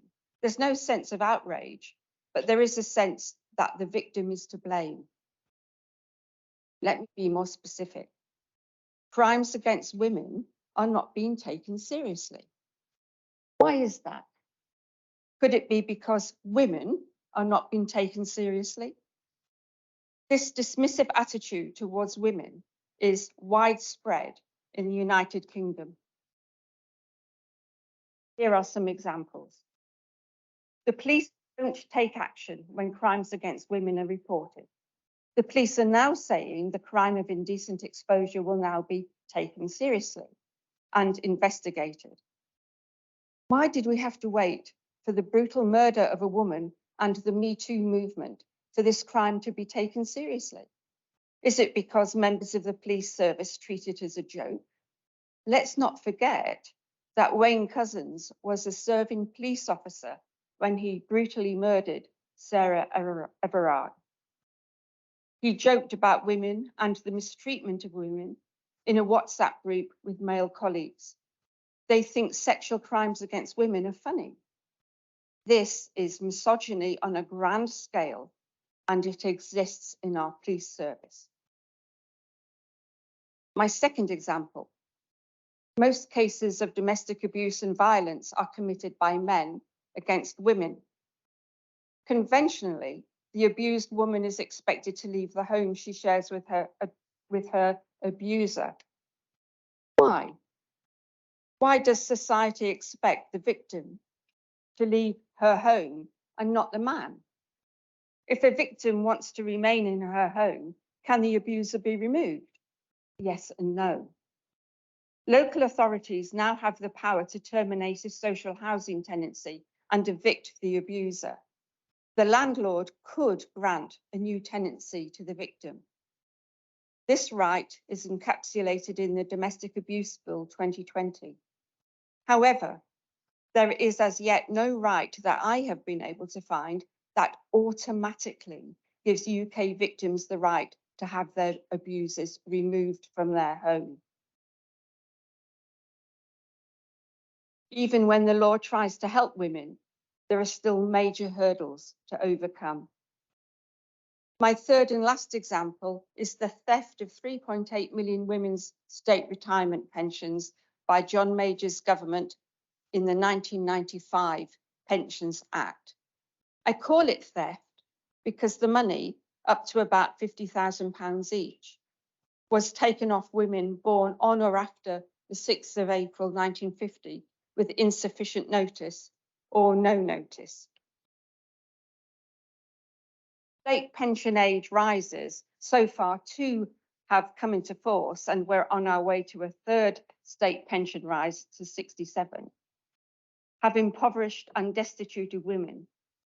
But in a legal case alleging sex discrimination against the government, the judges declared there was no unlawful sex discrimination. What does that statement imply? I think it means that the government is allowed by law to sexually discriminate against women. This is institutionalized misogyny. Today, I applaud all the 1950s born women who have traveled to London to demand justice on this International Women's Day. There is no time to list further examples of institutional misogyny in the UK, but they are numerous, and we have heard several from fantastic speakers here today. Enough is enough. We need CEDAW to be fully implemented now in the UK. We need a Women's Bill of Rights. I support the motion. Thank you. Thank you, Linda Edwards-Shea. And it is interesting when one looks at the statistics of the Crown Prosecution Service, because we do understand that resources are finite. However, in the pursuit of conserving resources, what are the 3 crimes that are dropped by the Crown Prosecution Service? It's criminal assault at home and other forms of domestic violence, it's rape, and it's flashing, otherwise known as indecent exposure. And what's interesting about indecent exposure, as Linda Edwards-Shea has pointed out, is that there's this notion that no action needs to be taken because it's, one of them is it doesn't lead to anything else. Well, we know it does. Cousins is one of the prime examples of that. But the other one is that it actually doesn't really matter in and of itself. Well, it does. There wouldn't be a woman alive in the world, I think, or dead, who has never been flashed at. And we're supposed to put up with it. And yet when it happens, and it often happens to young girls, it is frightening and it's discombobulating and it's upsetting and it's distressing and it's a crime in and of itself. And it has to be recognised that way, whether or not it leads to anything further. And the other quick point I'd like to make is that there's a really good book, Don't Make a Fuss. It comes out of Western Australia and it's written by a woman who was sexually attacked, and it was an attempted abduction, and the man got off with a common assault charge and remained in his job and went on to murder at least 3 women, two of whom have been the subject of a guilty conviction against him, and the 3rd whose body has never been found. But it simply strikes me, as Linda said, that if these acts, these crimes are followed up when they occur, in the West Australian case, in the Claremont case, those 3 women would not be dead. They'd still be alive. And Sarah Everard would still be alive. They're just a few examples. But I turn now to our participant who's coming to us from Canada. Over to you, Evelyn Jacobs. Over to you. Thank you so much, Dr. Scutt, and all of the very inspirational speakers that are here today. I'm here before you to draw your attention to a critical issue that affects women's health and well-being. Now, it's a well-established fact that women's health and autonomy are not given the attention and respect they deserve in the healthcare system, particularly due to paternalism. While we follow the mantra that doctors know best, this should not intervene in a woman's ability to advocate for themselves.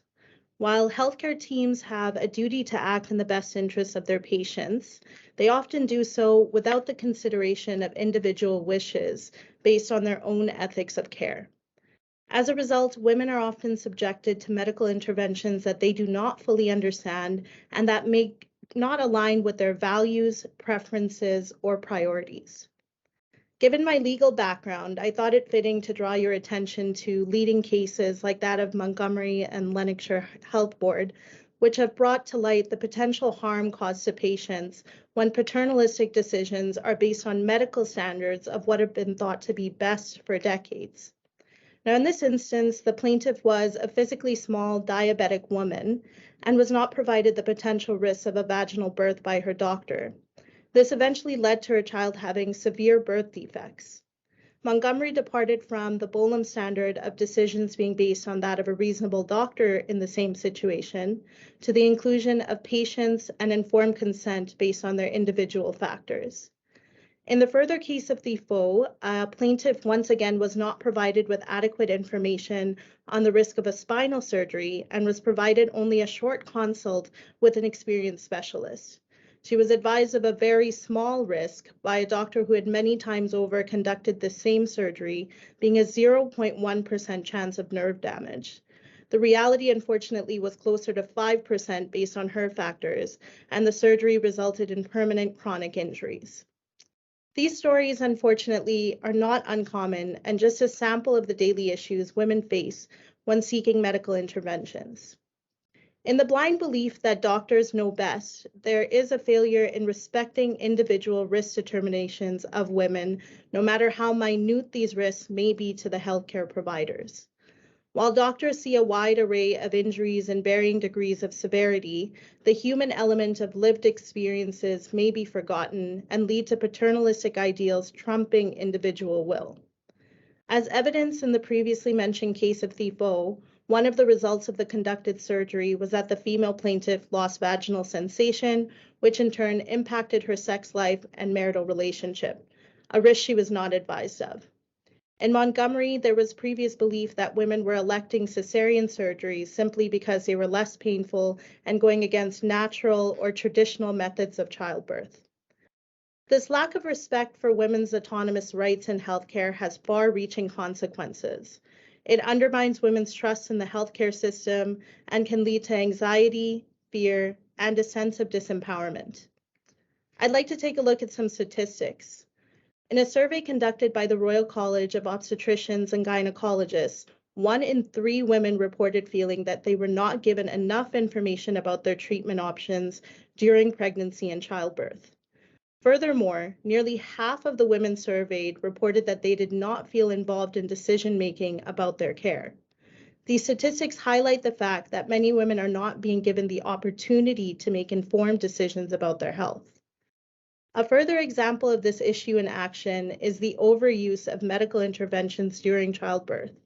In the UK, cesarean sections are performed at nearly twice the rate recommended by the World Health Organization. This can oftentimes be due to healthcare providers not taking into account a woman's wishes for natural birth or pressuring women into interventions that they do not want or need. Furthermore, access to reproductive healthcare services is limited for many women. Women from marginalized communities, such as those from low-income backgrounds or those who are immigrants, face additional barriers to accessing care. This lack of access to birth control and fear of seeking education can have serious consequences for women's reproductive decisions, including an increased risk of unintended pregnancies and unsafe abortions. The issue of paternalism in healthcare is not just limited to reproductive health. It also affects women's access to mental health services, where women are often dismissed or not taken seriously when seeking help. In a 2019 Executive Chronic Pain Survey for women with chronic illnesses or disabilities, 36% of respondents said they didn't think their healthcare providers took their pain seriously. Further, systematic racial biases can make it even worse for Black, Asian, and minority ethnic women suffering from persistent long-term pain. As a result of this, many women have reported experiencing misdiagnosis, undertreatment, ineffective treatment, and unnecessary suffering. It's time for us to take action to address this issue. We must work to dismantle the patriarchal attitudes that permeate in our healthcare systems and ensure that women's autonomous rights are respected and protected. This includes increasing access to reproductive healthcare services, providing education and training to healthcare providers on the importance of recognizing inherent paternalistic biases, and including women in decision-making processes at all levels of healthcare governance. I urge everyone to take this issue seriously to work towards creating a healthcare system that values and respects women's autonomous rights today to provide safety and a more inclusive system for the women of tomorrow. I, as such, strongly put forth my support for this motion, and I thank you for this time. Thank you, Evelyn. And we, of course, thank you coming on so early from Canada. Thank you. And now I'd like to turn to Maisie Barrett. Could you please address us? Thank you. Good afternoon, everyone. It's an honour to be here. I'll start by telling you a personal story. About 34 years ago, I decided to leave this country with my 3 children because I wanted my children to have an identity, because I didn't feel as though I was accepted as a British born in this country.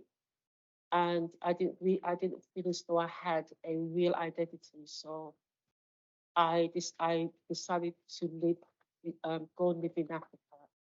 Though my parents are West Indians, and things didn't go quite well, and I decided to return home to England. Now I was a single parent. I had to look after my children.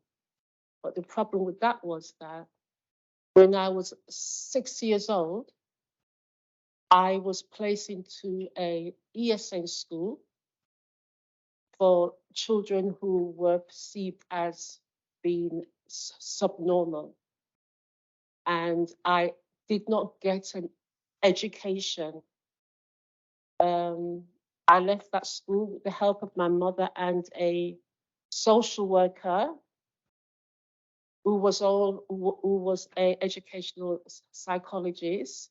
She assessed me and told my mother I was intelligent, and she helped me to go to a girls' high school. But it was too late, and a lot of children couldn't relate to me because I couldn't read or write or talk or communicate properly. But anyway, so therefore, when I became a single mother, it was very difficult to raise my children. I brought them up in poverty while I tried to educate myself.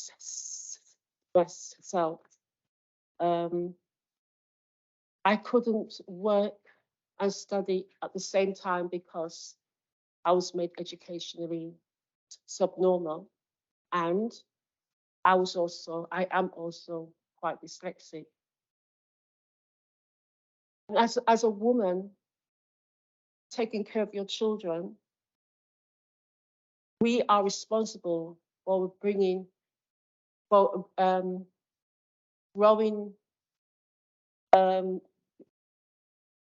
stable children to become adults.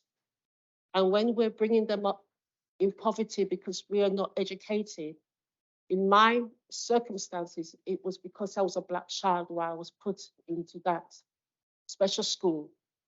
But for whatever reasons, women go through this. Doesn't matter the reason. It could be because you're Black or you're white or whatever. We are responsible for bringing adults into the world, and the very men who often abuse us and keep us down, we are responsible for bringing those men into this world. We are all equal. It doesn't matter if you're Black or white or a man or a woman. We need this bill to prove, to ensure in our society that we are treated the same as men, because we are special. We are not more superior, but we are special because we give birth. We are important because we help to continue humanity. We have control over our bodies. Do not want a child. We have the right not to have a child. And so therefore we have the last say with our bodies. So we should be respected and treated equally, as equal as any man. So I support the motion because we need to fight for equality. Thank you very much, Maisie. Thank you. And it reminds me actually of Dr. Hans Eysenck has a lot to answer for. He's the one that relied to a great deal on so-called intelligence tests. And intelligence tests, of course, are set up with cultural so-called norms inserted into them, and that's what led to the horrors that you've described, and the 11 plus, and notions that some people are more intelligent than others, and the intelligence was based on what you knew in terms of a cultural background, the cultural background that you had. So thank you. And I'd like now to turn to Dr. Cynthia Umezulike has also been held up by the snow. and she hasn't managed to struggle through it, unlike Naomi Wiseman, who did manage. But I'd like, therefore, to turn to Sophia Lane. Thank you. Thanks very much, Jocelynne. And just before I start with my intervention, I also just want to say how grateful I am to have been invited to hear these really powerful personal stories and case studies that everyone's brought. And I want to start with a bit of a caveat because my intervention is quite overarching and a bit more detached in the sense that it's a bit more of a legal focus. And I was originally, we were hoping that I would be able to speak in the November Parliament with the focus on violence against women, but I couldn't make it so. But I do believe it's very relevant to our motion today. So I'm speaking at the Women's Parliament today on behalf of I See Change, which is the national campaign calling for the ratification of the Istanbul Convention by the UK government. And I'll do my best to explain what the Istanbul Convention is, what the UK government's responsibilities are in relation to this, and where we are at with the government's implementation of the convention now. So the Convention on Preventing and Combating Violence Against Women and Domestic Violence, otherwise known as the Istanbul Convention, is a Council of Europe treaty considered as the gold standard in the fight against gender-based violence. The convention is based on the understanding that violence against women is a form of gender-based violence that is committed against women because they are women, and puts the obligation on states to address gender-based violence fully in all its forms. In relation to CEDAW, which is of course the focus of the motion today, the Istanbul Convention differs in the sense that it focuses specifically on the issue of violence against women and that it targets members of the Council of Europe rather than global states. Although some non-state members have also acceded to the Istanbul Convention. So for example, Tunisia, Israel, and also Kazakhstan. However, I would say that the two conventions are very much mutually reinforcing, and reporting for both conventions frequently cite the other. So in case law, state reporting, and other jurisprudence. Challenges relating to existing understanding of CEDAW and its provisions by key authorities such as parliamentarians and the judiciary, as outlined in our motion today, also reflect challenges faced in relation to the Istanbul Convention. In terms of the focus of today's motion on women's health, bodies, security, and rights, it also plays a critical role in the context of violence against women.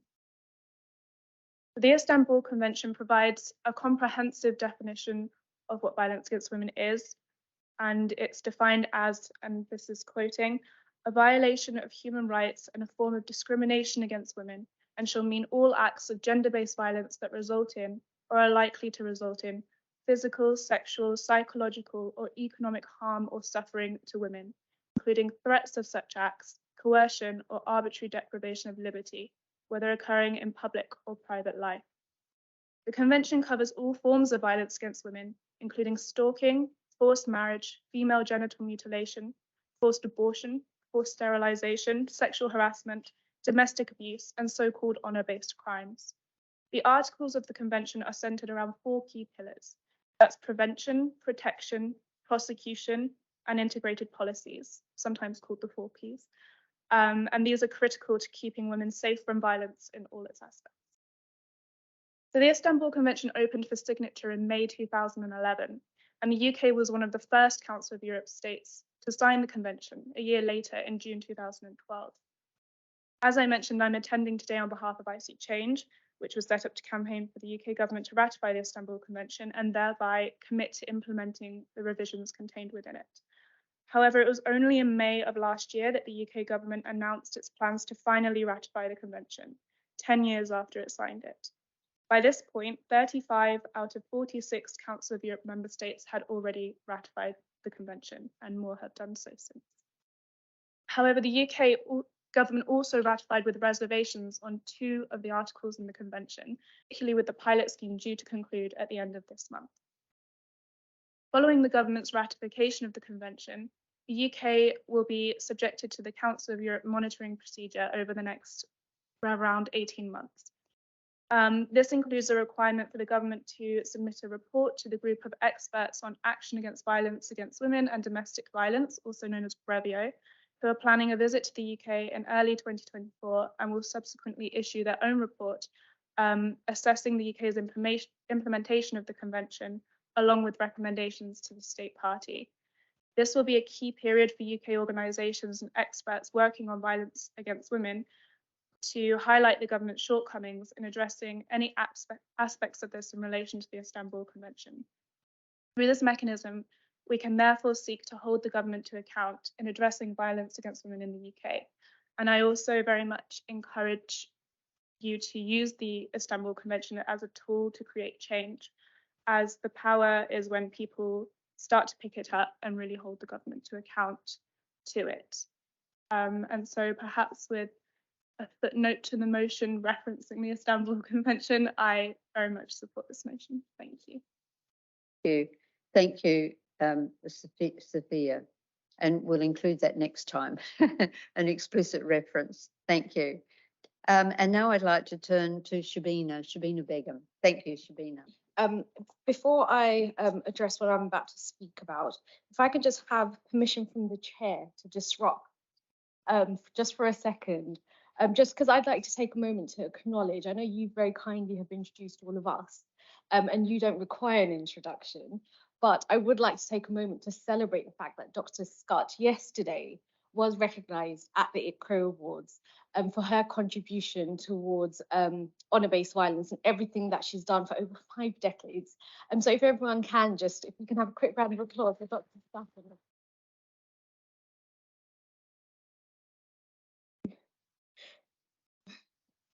With that, I'd like to address today's Parliament on the issue of FGM, so female genital mutilation, which I know has been mentioned a couple of times, and I come to it very much also from a legal perspective.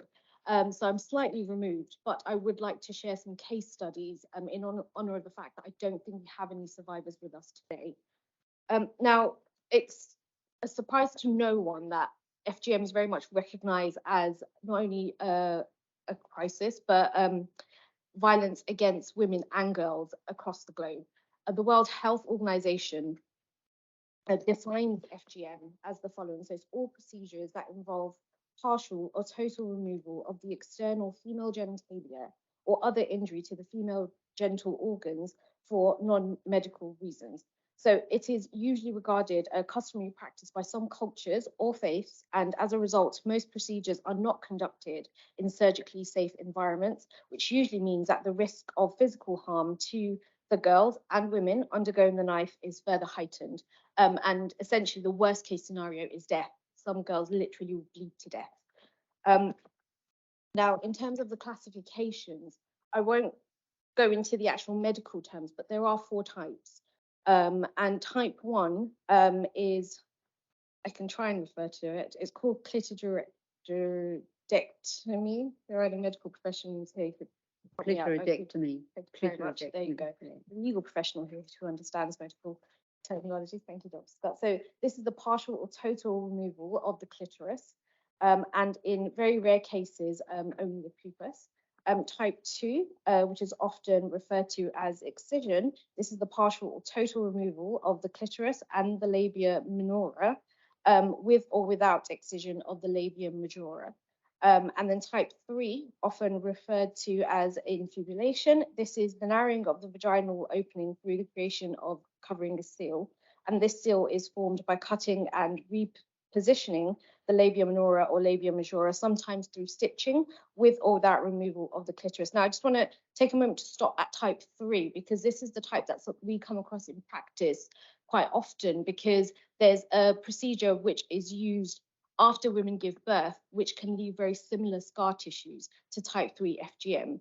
And some of you may be aware of a prosecution that almost happened of a doctor who had actually performed that surgery for a woman who required it after giving birth.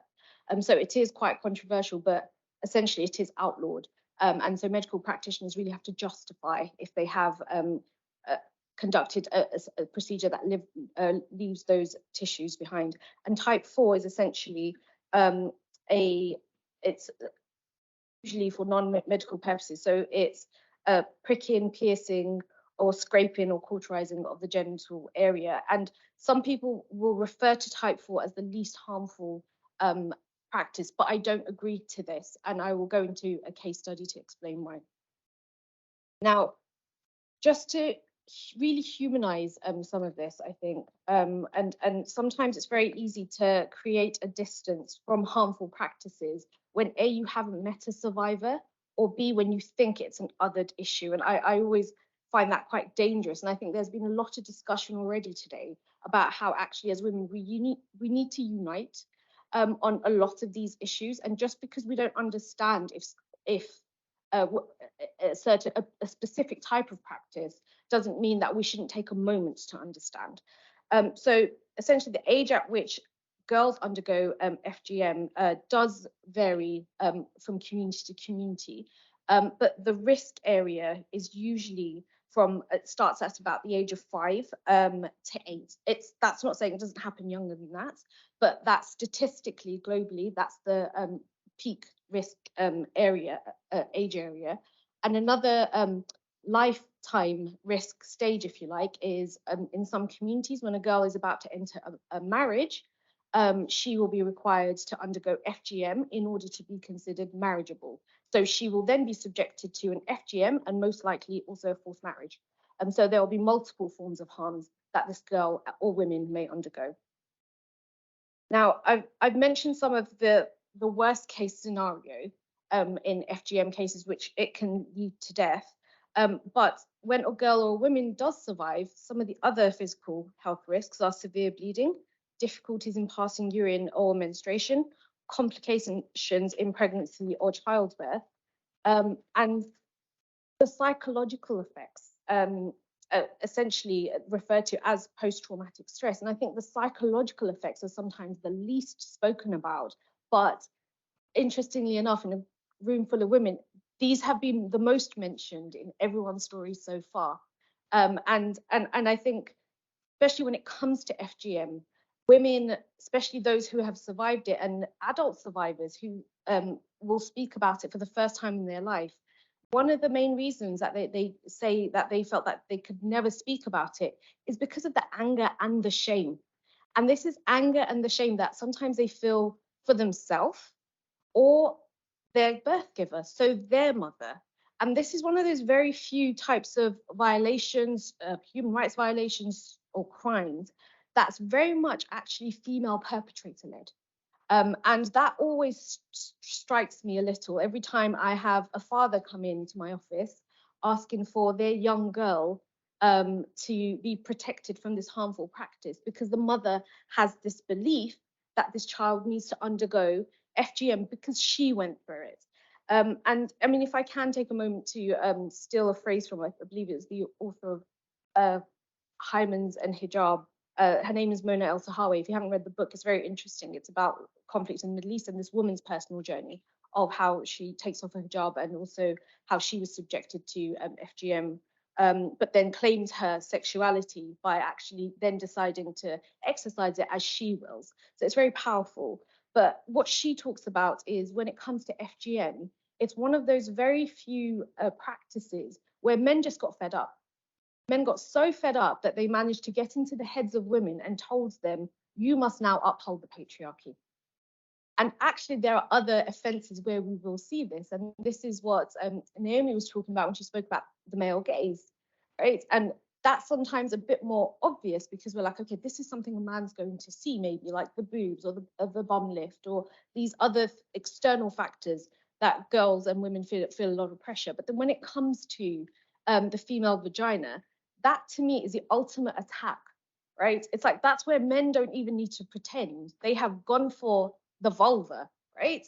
And they have gone for essentially what we would consider sacred to some extent, because that becomes the gateway of not just our identity, but for those women who choose to reproduce, it's the gateway of giving birth. It's the gateway of giving life. But men have attacked this and left other women to do their bidding. And this is one of those areas of practice, in my opinion. Now, when research has been done as to why some people still uphold this practice or why young girls are put through this, these are some of the most common cited reasons. So it's to preserve cultural identity or maintain tradition, social expectations, which include recognition, belonging, and increasing marriage prospects, to protect a girl's virginity. So in effect, to decrease sexual desire or prove that she has not had sex before marriage. And this ties in with the hymenoplasty practice that's now illegal in the UK.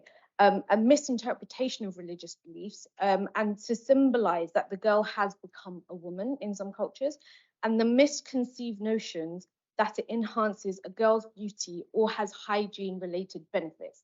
And this is where I would like to take a moment to distinguish this practice from male circumcision, where there are medical evidence to show that there are some health benefits, and sometimes men need to undergo that. But for FGM, there are literally no benefits, only consequences, and women are the ones that have to carry that or live that reality.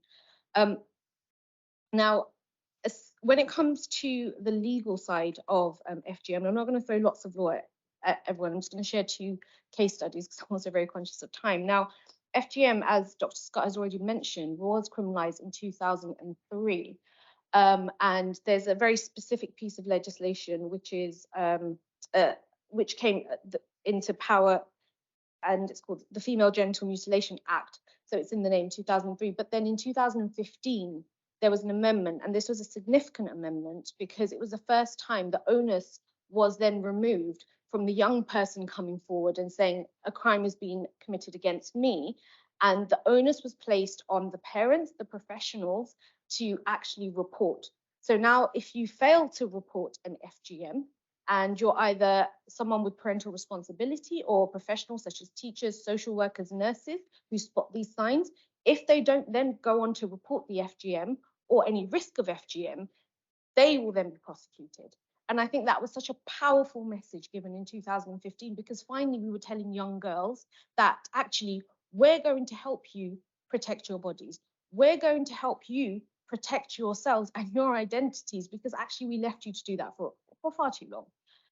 And this is what kind of brings me onto my case. And this is why when people talk about type 4, essentially the pricking or the piercing of the vagina not being that serious, the reason it infuriates me, so I represented a father who came to me to try and stop his 2 younger daughters being taken to another jurisdiction for the purposes of FGM. Now, the girls were British, very much born here.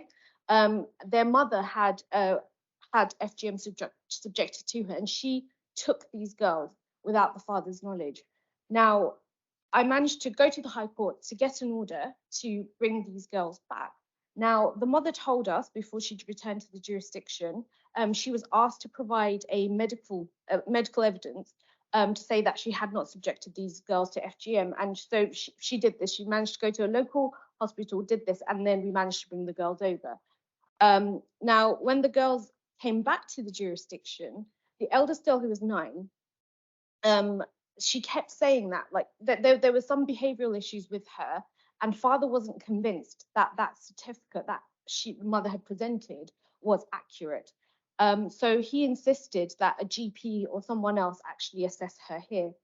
And for me, it was so heartbreaking reading this, because in the doctor's note it said that it wasn't even an invasive medical examination that this doctor was doing.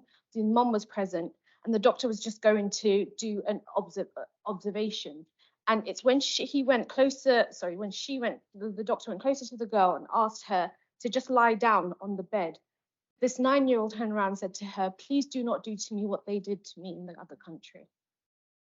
And that was enough. That was enough. This young girl has been absolutely traumatized, and she has to live with that. And it was the fact that she didn't even have to take off her clothes. She was so horrified by what was now going to happen to her.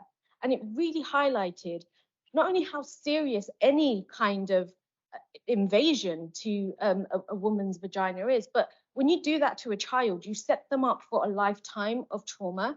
Because this girl, and I had this in another case, so where I had an adult client who had been subjected to FGM as a child, and she said to me, she's like, "Shabina, I don't enjoy engaging in any sexual intercourse. I don't enjoy any person, man or woman, being too close in my physical space because it worries me.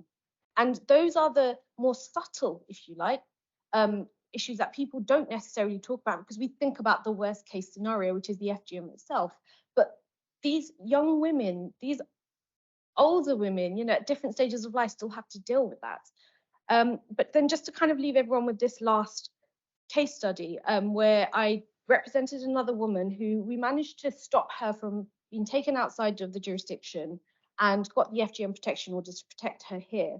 But what was interesting to me is it felt like a success story because we managed to get her family to stop harassing her, and there were other relatives who were on her case, and we managed to really prevent all of that. But then she came to me maybe a month later saying, Shabina, I think you might need to actually discharge that order for me because I suddenly feel exiled from my community. And I'm now viewed as not being marriage material. I'm now viewed as not being accepted as part of the people that actually I love and know the most. Now, the reason I want to end on that story is I think that's where our responsibility kicks in as the wider community, as the wider female community. And I do think so much about why we gather today, especially on International Women's Day, is just about that. It's about actually picking up all our international sisters and saying, do you know what? If the patriarchy stands against you, we will stand behind you.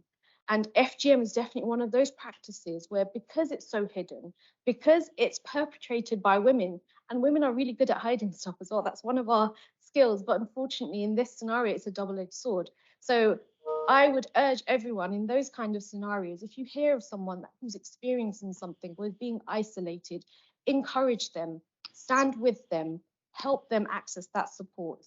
And it's for that reason that I today also support the motion. Thank you. Thank you. Thank you, Shabina Begum. Thank you very much. Thanks. And now I'd like to call on Cris McCurley, who is online. Cris. Thank you to Madam Chair. I'm delighted to be here to address this vital motion today.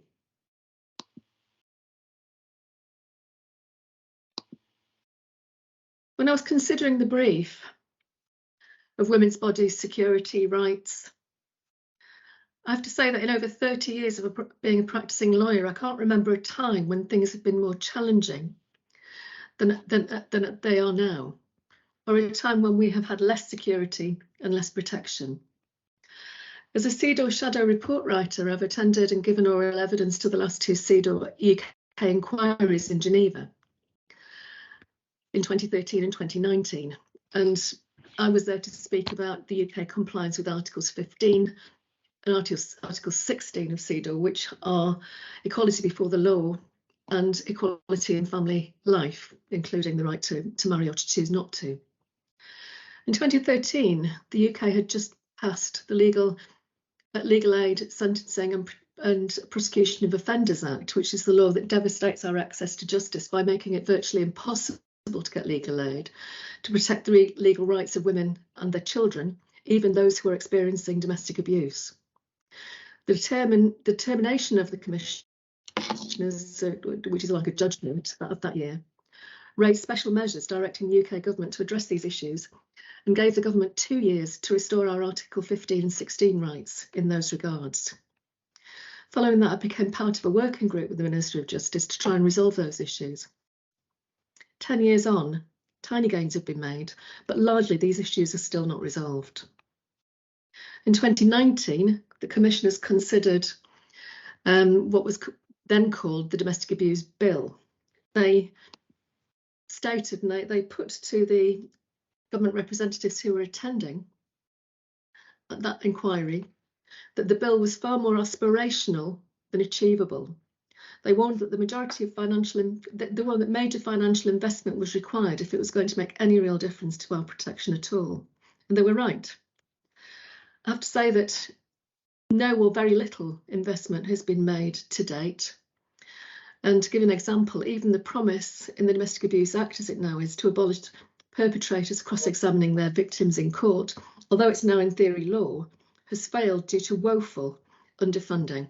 And women are still being cross-examined by perpetrators in court. Now, that's really important because that leads to further trauma, and in many cases, an inability to the victim to be able to give their best evidence when trying to protect themselves and their children.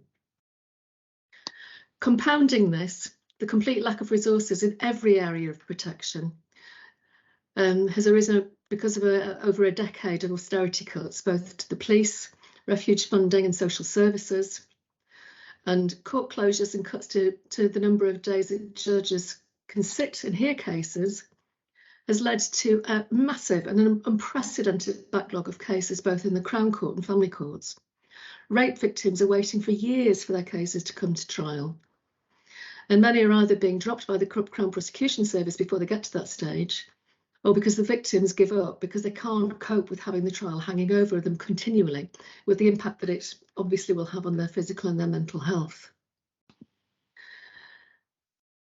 This is a situation that's led many to say that rape is now legal, or it may well be, and that's a terrible state of affairs that we are currently in. On the family side of things, in the family courts, an independent inquiry into why victims of abuse are not getting the justice in the family courts squarely blamed holistic lack of funding by the government for the holistic failures. The government accepted all of the recommendations of that report, but that was nearly 3 years ago, and we've seen no improvement. In fact, we've seen a lot of the gains we made at that time being rolled back, which is very dispiriting. Lack of police on the ground because of the cuts and an extremely poor vetting system means that as women, we cannot trust our security to the police. The horrific cases of Wayne Couzens and David Carrick are the tip of the iceberg. And I personally felt that things reached an all-time low at the time of the murder of Sarah Everard, when women were told, if approached by a lone police officer, try and flag down a bus for protection. And this is a horrific state of affairs. At the end of this month, the government will publish their report in which they tell the CEDAW commissioners that the UK is completely compliant with the convention.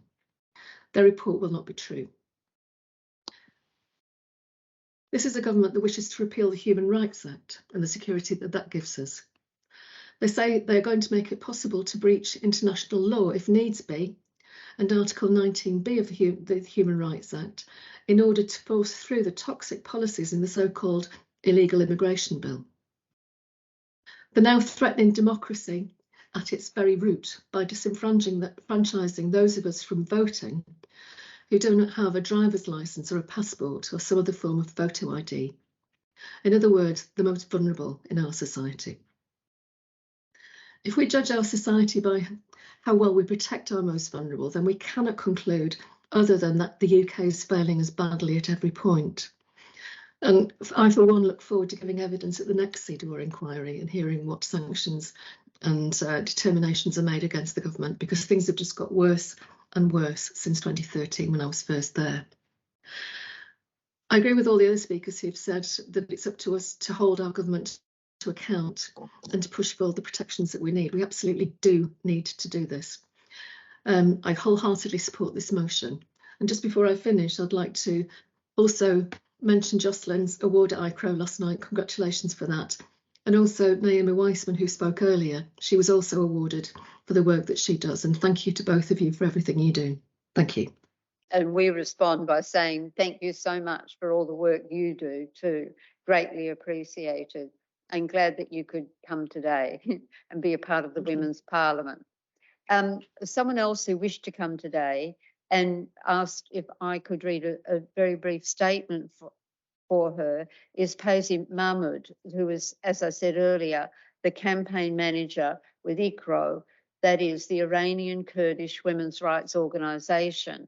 And this organisation has been mentioned before, of course, and is particularly relevant to the motion in regard to women's health, women's bodies, women's security and women's rights. Because without women's health, women's bodies are clearly at risk, damaged, can be destroyed, can be denied in so many ways. And without health and without our bodies in a secure manner as they can be naturally and physiologically and biologically, our security in terms of the world outside is damaged.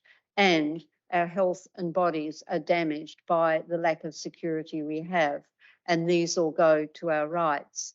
What Payzee Mahmoud says is that ICWO is a registered charity providing advice and support to Middle Eastern, North African and Afghan women and girls living in the United Kingdom who have experienced or are at risk of all forms of so-called honour-based abuse, including forced marriage, child marriage, female genital mutilation or domestic abuse. ICWO stands for Iranian and Kurdish Women's Rights Organisation, and in shorthand, it is the ICWO Women's Rights Organisation.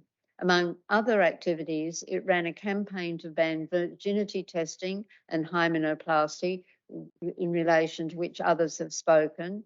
And on the 28th of April 2022, the Health and Care Bill gained royal assent to become the Health and Care Act, under which both practices, virginity testing and hymenoplasty, are banned across all 4 nations of the United Kingdom, Scotland, Northern Ireland, Wales and England, including where planned to take place outside the country.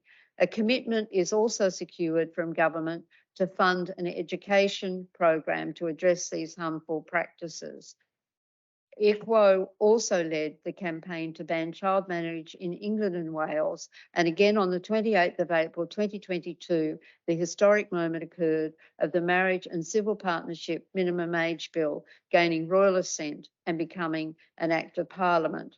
That Act commenced on the 27th of February 2003 this year and removes the exception of parental consent so that child marriages involving 16 and 17-year-olds will no longer be able to be registered. It also will mean that all child marriages, whether registered or not, will be banned, including whether child marriage is planned to take place outside England and Wales. So thank you, Payzee Mahmoud, for those words. And now I'd like to turn to Rachel Wave. Rachel, please address the Parliament. Thank you. Thank you. Thank you, Chair. Today I feel validated as a woman, a trade union activist, and by this Parliament's call for the trade union movement to call to support for the campaign for the Women's Bill of Rights, and by the acknowledgement that fair pay is a battle that, despite being on the statute for some 50 years, is still being fought in the workplace by trade union activists like me and others. So I support the motion today for a Women's Bill of Rights. I don't have a report or stats for you today. I have simply my lived experience of some 5 decades in public service and activism as a woman in the workplace fighting for equality for myself and for others. This is 2023, and we stand on the shoulders of our sisters battling for familiar issues: a hot meal, a warm space, care and health provision for ourselves as women and for our children, affordable childcare, an income that pays our bills, a healthy home to raise our families, a safe work environment and society, investment and empowerment for our community, for as we know, the rich help themselves, so we as women must help each other.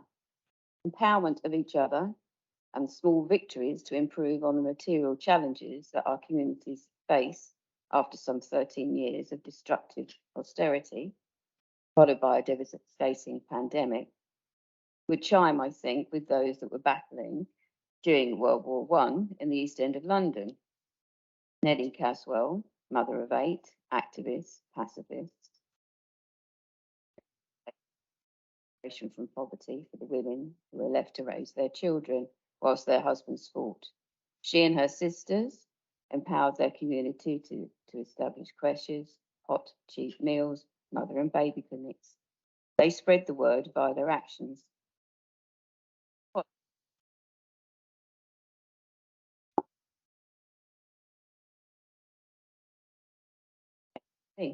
Trade unionism and activism for and in the community.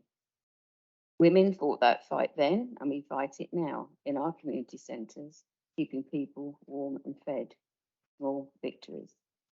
When we empower someone, we say, you are enough, you are more than enough, and together we are stronger.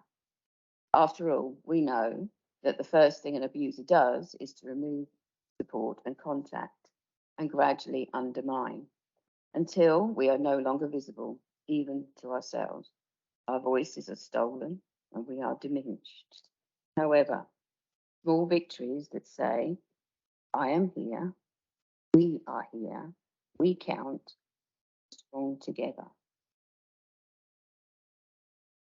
So I say then, empowerment of ourselves and of each other is achievable.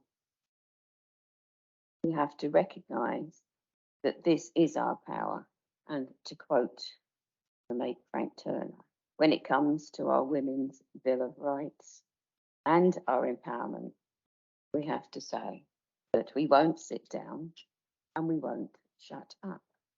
With that, I'm going to do both. Thank you very much.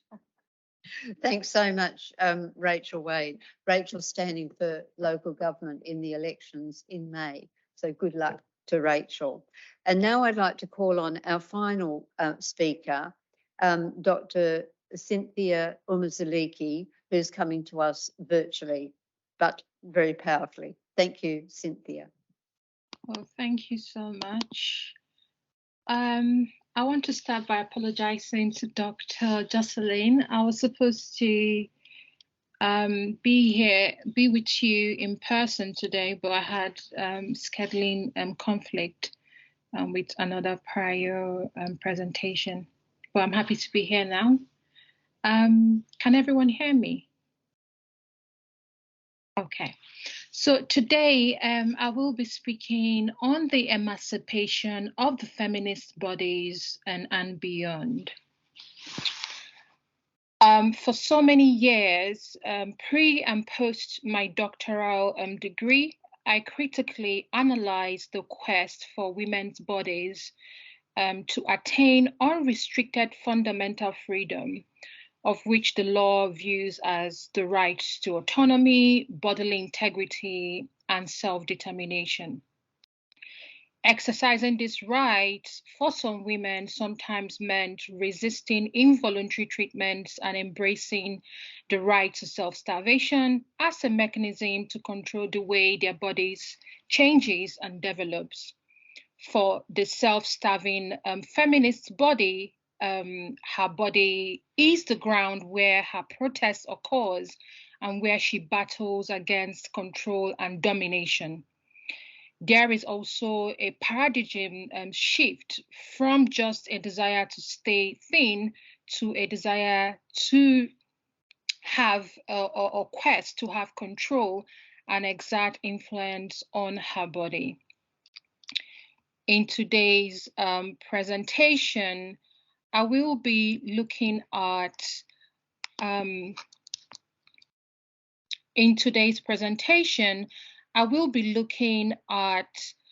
I will not wish to speak to the legal frameworks which I believe serve as control mechanisms to disenfranchise the inherent manifestations of women's bodies.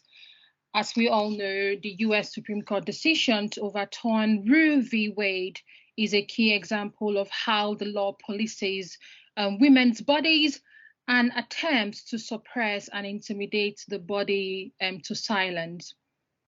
Today, I speak from a firmly feminist perspective with an ambition of resurrecting a new wave of women's resistance to patriarchal individualism and the conformist institutions that influence them. I am also aware that in the gender struggles to transcend mere cultural metaphors, women's bodies have manifested in various ways, mutilated, humiliated, violated, exposed, sexualized, and controlled. The oppressive accounts of women's experiences are often written, narrated, and presented in dysfunctional and harmful contexts to strip them of the authorities of positive storytelling. We therefore forget that the woman's body is where she objects, protests, and remedies a wrong in her attempt to self-determine and protect her dignity and bodily integrity. The rise of the liberal feminist movements in the 1970s played a dominant role in advancing female identification with their body. The move engineered the notion that the critical analysis and understanding of the intricacies of gender will reveal repressed aspects of culture and history that disenfranchise women's bodies. Thank you. Thank you, Cynthia Umezulike. Thank you. So let's all stand to do that.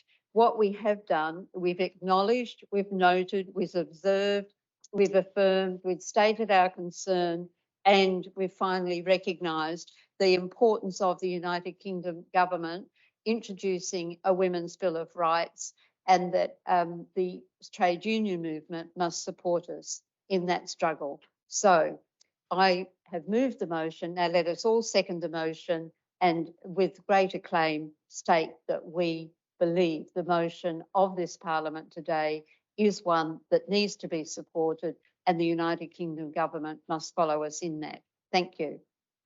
We should clap, I suppose.